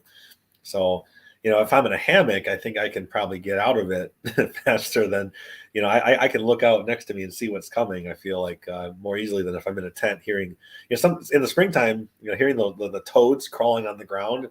Sometimes those toads sound like they're, the size of a bear, But in a hammock, I can kind of look out and see what's out there. So some of my reasons for loving my hammock, and you touched on a couple of them. One main thing was the old tossing and turning. It doesn't matter how thick your pad is; it seems underneath you. You don't have the same support you got at home in bed. So you got the pillows a little lower. You're laying on your back, and you got that arch in your back because you're not getting. I hated that, and I wasn't getting a good sleep. You lay on one side before your hip is so sore, you turn to the other side, and it's my first time, and I mean my first time spending an entire night in my Hennessy hammock. First time I think I've ever done it where I fell asleep in a position and woke up in that exact same position about 8 hours later, and never tossed, never turned, nothing. It was just the support was so nice. No more sore back, and they're very useful. You could have your tarp set up, right? and you have a rainstorm, you could sit in your hammock and enjoy it. You can look out and watch the rainstorm come down. In a tent, usually you got to get in there, zip everything. You can't see nothing, right? So yeah, I've been on backpacking trips, and we caught in a storm, and we just put up a couple of hammock rain flies and just sit on the ground underneath, pull out your camp chair, make a snack, bring out the stove, have lunch, wait out the storm. In a tent, you can't really, the hammock rain fly kind of serves as a couple of different, functions out there. It's not just for the hammock, but it's a tarp and it's ready to go. So you get 3 or 4 people on a trip that have hammocks with them, and you can make a quick, shelter if you don't want to do the big, super tarp. Sure. When Tim posted that question, just above it was this one here from Chocolate Moves. How do hammocks work in the wind or thunderstorms? I've been in some insane storms. One of my worst was I was between 2 sad little conifers on a beach up by Cape Flattery. No, sorry, Cape Lava, Washington. So right on the beach on the ocean in March. Before people really come out there, I was backpacking solo in the Olympic National Park and checking out some of the coastline. And I was caught in a really bad storm. It was raining all day, and the trail to get back up the bluffs was it was like a river. So I decided to just camp out down there. And so I set up between these 2 sad little trees. I staked out my tarp. Everything I had was wet. I had my stuff stack that had like my dry base layer. And, the way that I kind of think is, well, I don't put that out until I'm ready to call it a night, because that's my only dry thing is that base layer. So I'm making my food. I remember I had a mouse come out as I'm cooking over my little stove, and the mouse sat on top of my boot. And I was just looking up thinking, if the mouse thing's just in the safest, driest place to be right now, I'm in a lot of trouble. Yeah. That night we had 60-mile-an-hour gusts, and I've never been afraid of my tarp like ripping and tearing apart. I've read about it online where people are have talked about, for the tie outs, do you use static line or elastic cordage for tie outs? Should you let your tarp flex or not? And we had 60-mile-an-hour winds going on, and it was like a hurricane out there. And a couple times in the night, the ground was so saturated that my stakes were being, yanked out of the sand. I had them buried pretty good, a foot down. So I remember I got out there, just in my underwear with these, booties on my feet, and I'm tying extra cord in the storm. I had each of my corners tied out to trees, roots, the ground, 2 or 3 times just to keep it anchored. Because again, I've got a down sleeping bag, and but so in that case, I mean, I slept dry. I was fine. It's just I needed to make sure that my tarp was anchored. And then I was in another really bad storm on an island in the Boundary Waters where all the trip goers all wanted to try hammock camping on that trip. And they brought their own stuff. They had their own tarps, but their tarps, I'm a stickler with rigging tarps. It's got to be real tight. I want to be able to bounce a quarter off of it. I want it absolutely tight, because I know that if you get a big storm, it's going to stretch a little bit, right? And I remember waking up and just my tarp is moving this way, that way, and I'm dry and everything, and I'm watching the waves outside, and I'm peeking on my guests out there, watching their tarps, just like praying. It's 4 a.m, like, please don't let that tarp fly off their hammock. Don't let the stakes come flying on the ground. It was really whipping. I was thinking about like canoes blowing away. We had them all tied up, but it was pretty rough out there. But at the end of the day, I've never really been soaked in a hammock. And in a tent, I can't. It's different. I've woken up in a tent, and the ground underneath me is 6 inches of mud. And as I'm moving in the tent, I can feel it all squishy and like a waterbed, right? Yeah, even on a dry morning, sometimes the condensation alone inside of a tent can be pretty rough. So yeah. And just so everybody knows, my dog Molly, who weighs about 45 to 50 pounds, she actually sleeps in my Hennessy hammock with me. Yeah. So there's actually room for her. Now, I probably wouldn't throw a dog in there that was any bigger. And would I like to sleep in there without her? Yes, I would. But it can be done. So my dog actually hammock camps with me too. Tim was also asking, will his existing bag still work with a hammock? Yes, it will. Absolutely. You will need something underneath you for insulation, because the hammock will pull heat away from you. But, so a small underpad or an underquilt for that matter. So. Yeah, underquilt's a real game changer. In the summertime, what I'll do is I sleep really warm. So in the summertime, another benefit to the underquilt is it keeps the bugs from kind of biting through the fabric. I treat all my hammocks with permethrin now. But what I'll do is if I'm really hot, I can drop my water bottle, into the underquilt underneath me, and it drops the underquilt off of my backside to let some, some air through. So if I'm getting too warm, you can do that too and get some airflow. That's a great tip. I never thought of that. That's yeah, that's cool.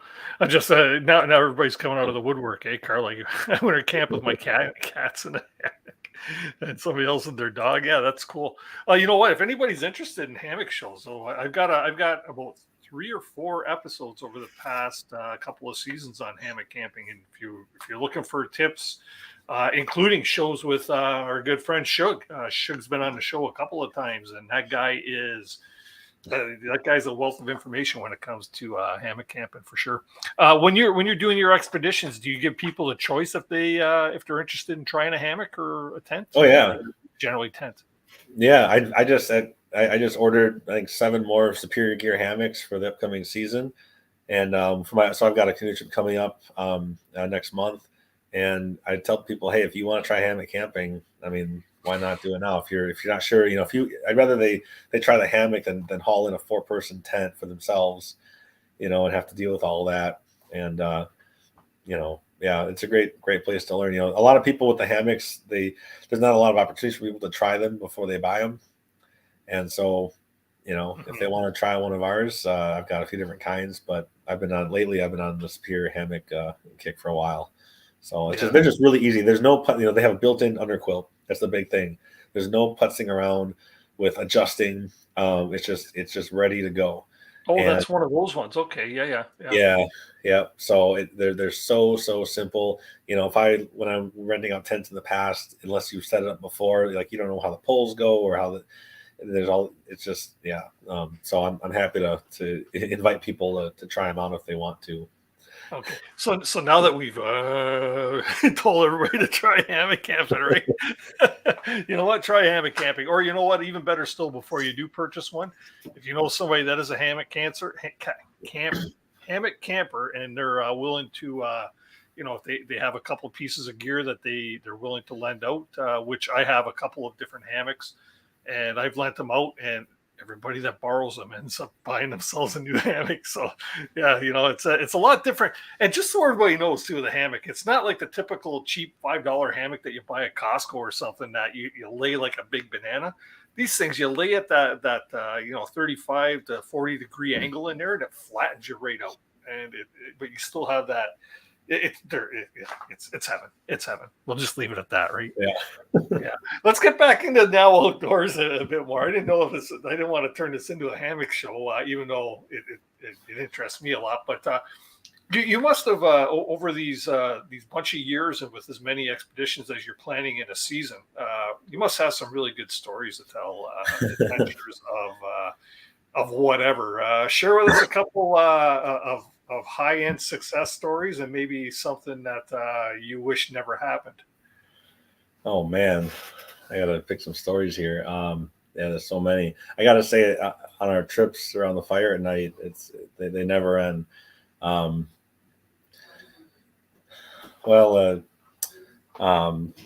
story that comes to mind, we were talking about bears and moose earlier and getting caught up in the hammocks.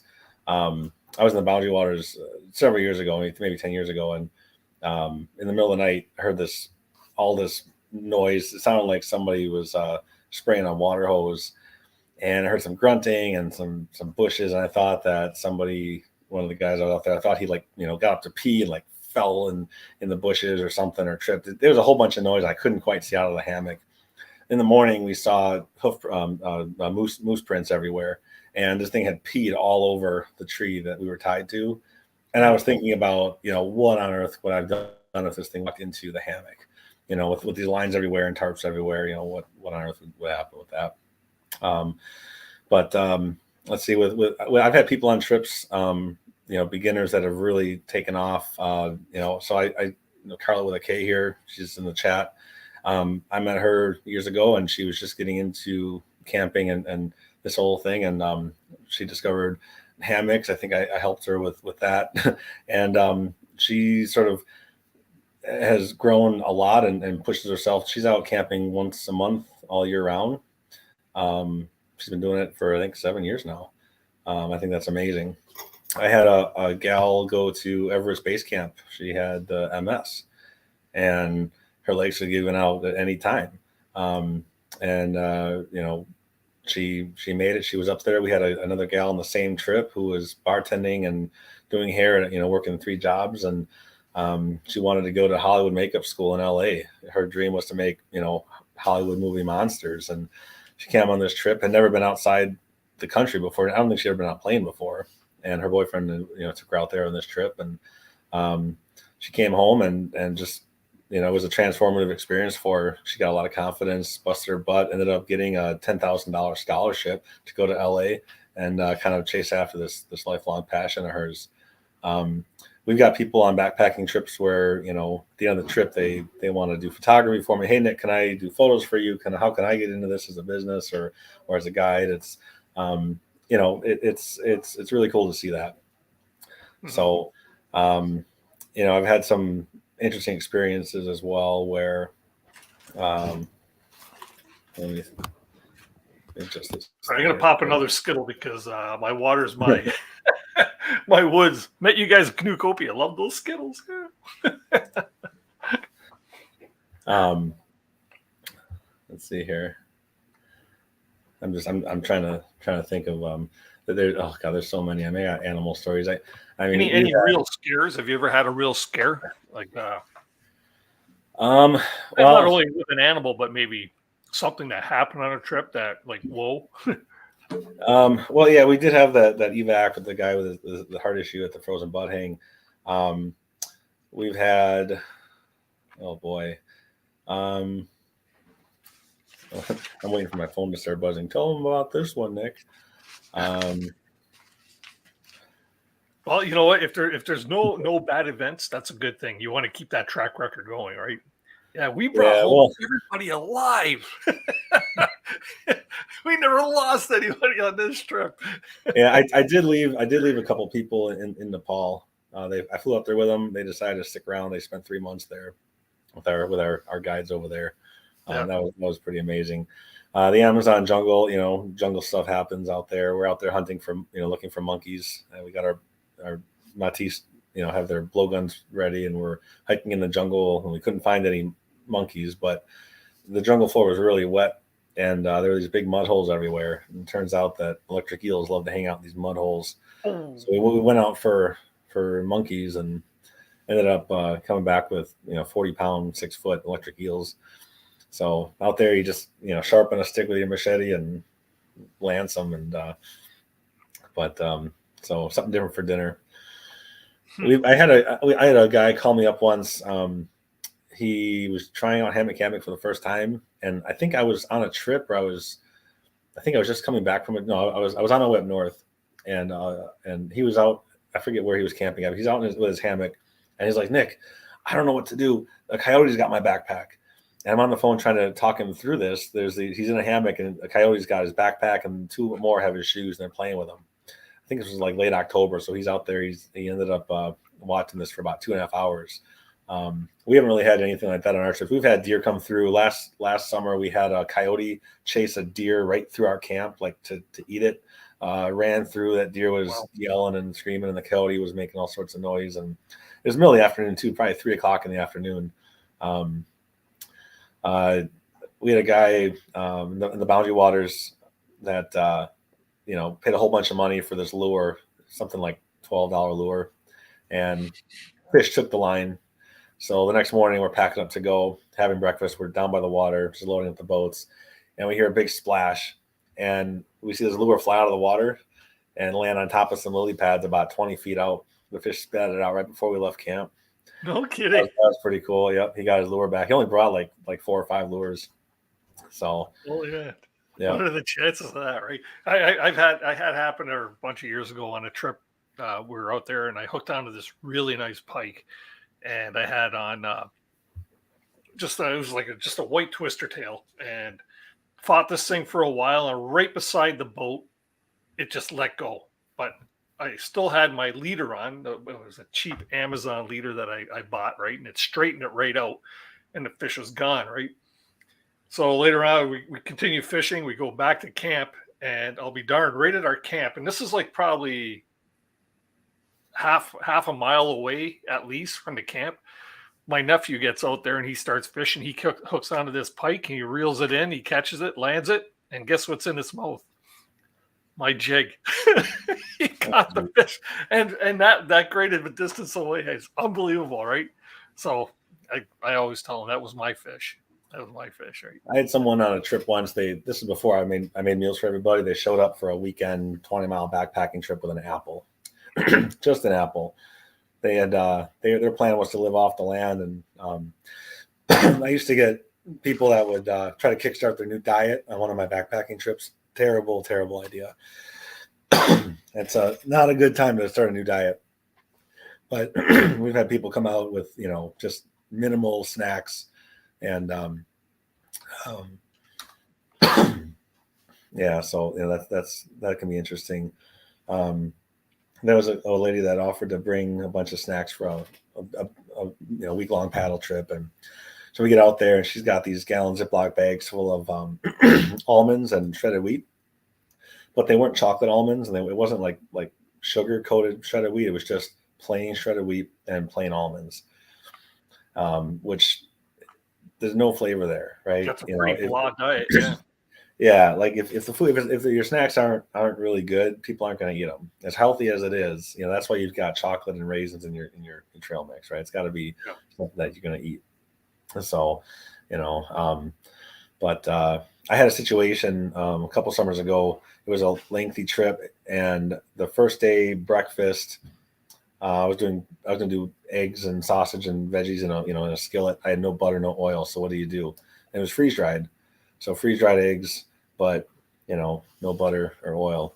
So I had to figure that one out. So sometimes you forget things. I did a Boundary Water trip just with some buddies some years ago, and I didn't have a water bottle. I left it on my buddy's truck, on the hood of his truck. I also left the lower half of my pants behind. Apparently, when we got out a week later, they were hanging over the entry point sign. So I had some red knees on that one. But what else? I did another private trip, just me and my friend Dawn. We were scouting out a section of river, and I had a cooler full of food. Left the cooler in my truck. So it was 104 degrees out. It was 4th of July weekend.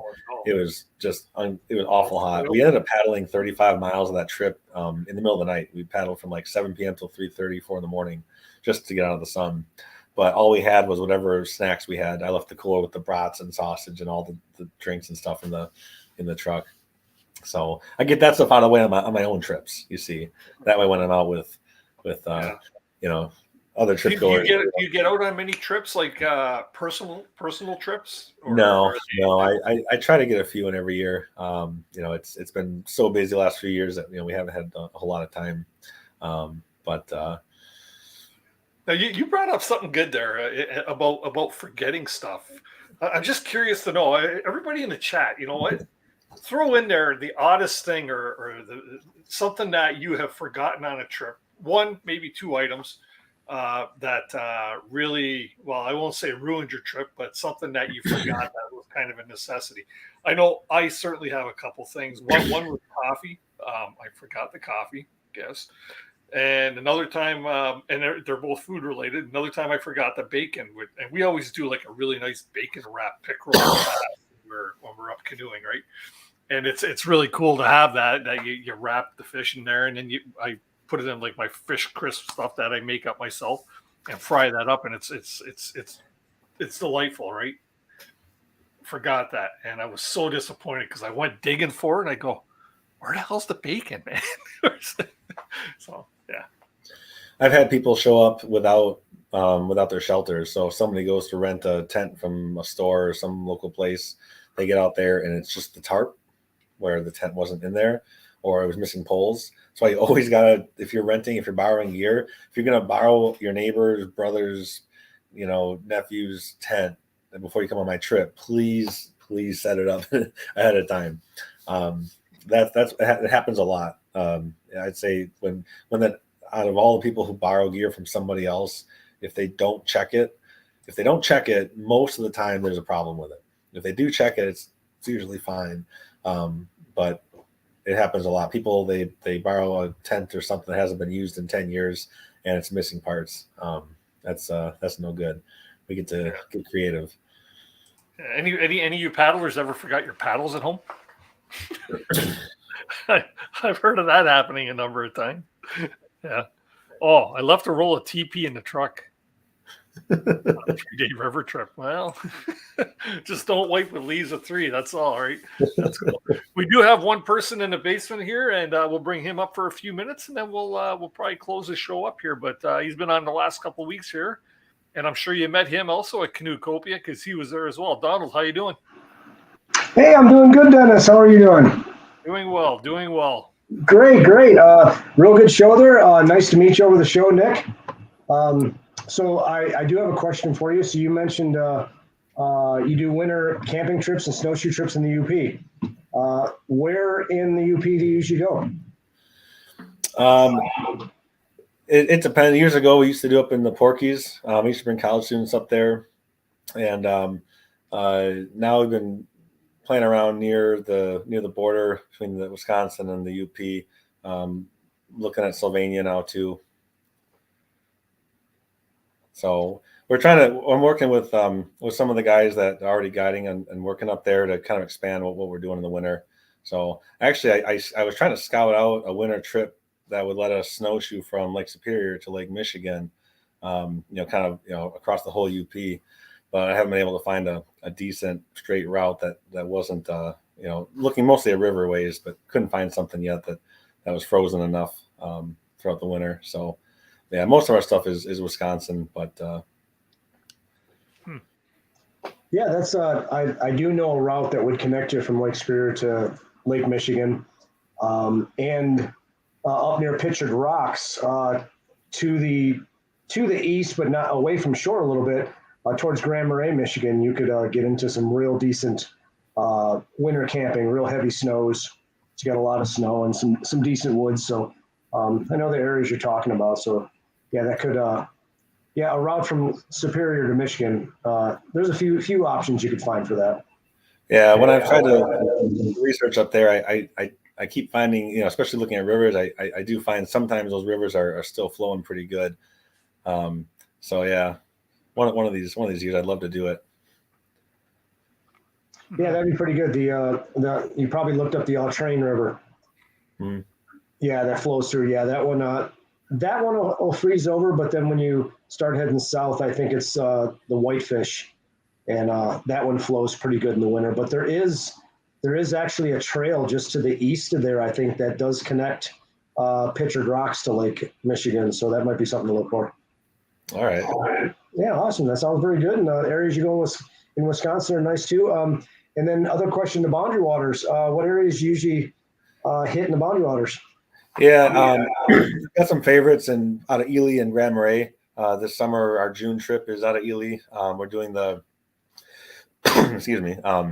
Lower Basswood Falls Loop. We kind of do it backwards against the current, but we're doing that route. And then in August, we're doing up out of Grand Marais, Seagull to Saginaw, so a nice big lake loop. So that one has minimal portaging, just a couple portages, but a lot of big lakes, big wind. And then we're doing crossbait Poplar, kind of a point to point from like Tuscarora area to Rockwood Lodge area. So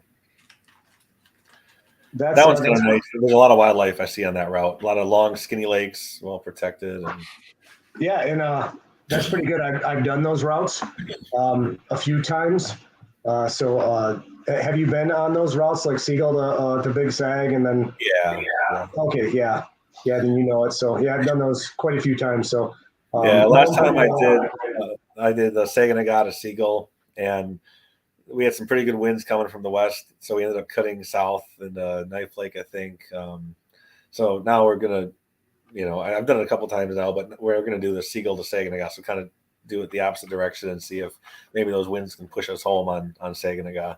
But you never know; the winds might change. They always do. I love all the islands out there, just kind of navigating through that. So a lot of fun. Last time I was out there too, we pulled over, climbed up some of those bluffs, got some beautiful photos. So it's big water, and it's intimidating if there's nasty wind out there for some folks. But yeah, it's gorgeous. Yeah, so that's a very, very nice area. That's a good place to take people. And the one you're going to do over to Poplar, that'll be a good run too. Yeah, that Cascadena portage is extra fun. That yeah, that one sticks with you. But interesting. You know these areas, Donald? That's pretty good. Yeah. Yeah, I've been through them quite a few times. I know the portage you're talking about too. That's that's a fun one. Depends which direction you're going. So. Yep. Exactly. So, all right. Well, thank you much. That sounds very, very good. Definitely be looking you up. Sounds good. All good. Thanks, Donald. Appreciate you popping in. We'll see you in a few minutes, I'm sure. Sounds great. Thanks, Don. All right. Take care. Yeah. Do you recall meeting him at the Canoecopia? I met so many people there. I probably did. I made efforts to leave my booth for a while and just kind of shake hands with all the other booths there. And I got out to the main lobby a couple times. But yeah, it's a big show. So yeah, I was quite impressed by it. Well, you know what? I think we're gonna call it an evening. First off, where can people find you, and how can they get more information on Now Outdoors and some of the adventures that you're offering? Yeah, you can find us online, nowoutdoors.org. Our website, we have a running list of upcoming events and classes. We are adding more as we go here through the summer. Our summer's pretty well put together now. We're starting to look into fall and winter actually. So take a look at what's out there, and we have a lot of things with spots still available. So check it out. We're also on Facebook, Now Outdoors on Facebook and Instagram. Mm-hmm. And really quick, I don't know if you want to make mention of it, but you had also mentioned in the green room about something new that's coming to Now Outdoors. Did you want to mention anything about that, or? Well, I guess I can say something. Okay, I didn't want to put you. I didn't want to put you on the hook, but yeah, no, that's all right. Yeah, we'll announce it here. We'll start the rumors here. How about that? Okay. We'll start the rumors here, get people excited about it. So. I love to cook, and if you read our Google reviews from past trip goers, people have a lot to say about our food on trips. So I've been working on a new project to make our meals available to the masses. I've been freeze drying meals for a couple of years now to save weight, and they are so much better than a lot of what you'd see in a store. So we're working on getting our meals out there available. It probably won't be till next year. We're seeing, we don't really have a time frame yet, but it has begun. The process has started, and yeah, we're excited about it. So that's good. So you'll bring up. Sorry, I'm munching on Skittles here. yeah, I do freeze dry candy for fun. You'll be bringing to your area foods that just like one of my sponsors, OTG Meals, is doing here in Ontario. Great quality, small batch, freeze dried meals that are great for the backcountry.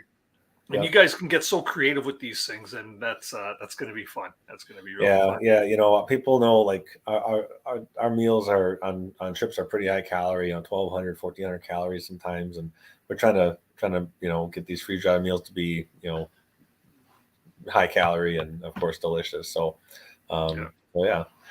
There we go. Kim Switzer wants some Skittles too. Yeah, I should have sent. Hey, you got a hat. You got a hat. Settle for the hat. Anyways, Nick, thanks very much for joining us tonight on this Tuesday evening. I'm sure it won't be the last time you'll be on this show because this is your second go around. You're getting to be a seasoned veteran now, right? Yeah, and I'd love to come back for sure. That's awesome, man. Well, I'm just going to drop you into the green room. Thanks again for being on the show tonight, and we'll see you in a few short moments here. Thanks a lot. Thanks. Well, everybody, I hope you enjoyed tonight's show with Nick Gordon from Now Outdoors. Nick is a super great guy. And I've said a few times through the show, I was fortunate enough to meet him this year at Canoecopia. It's really cool when I actually get out there and meet these people that I talk to on the show and stuff like that. Because you know what, it's one thing to see him on the screen, but it's really cool to meet him in person. And he's just as genuine in person as he is, as you see on screen here. He's got a great operation. So if anybody wants any more information on it, I believe it's nowoutdoors.org. You can find all his information in the description of this video. Feel free to go down there, check it out. He's also on Instagram and Facebook, I believe. No YouTube channel. We're gonna have to get him rocking on that one there, so we can watch some of his big group adventures. But yeah, with that being said, you know what? We'll see you all next week. But you know what? Be sure to check us out on Facebook at Canoehounds Outdoor Adventure Show. For what's coming down the pipe. I mentioned May 2nd there. We are going to be having a show. We're going to have a wilderness first aid instructor on here. And I'm trying to work a few little things here to maybe try and set up a canoe hound weekend, we'll call it there, of first aid training for backcountry for people in the area that where we might hold this event. But put it on your calendars. I believe it's May the 2nd is going to be a very interesting show. So don't want to be missing that one. You might even pick up some great first aid tips right here on screen. So that'd be a good thing to make sure you do attend. That's about all I have for you this week. So as I always say, everybody, you know what? Keep the adventures alive, and we'll talk to you soon. Bye-bye.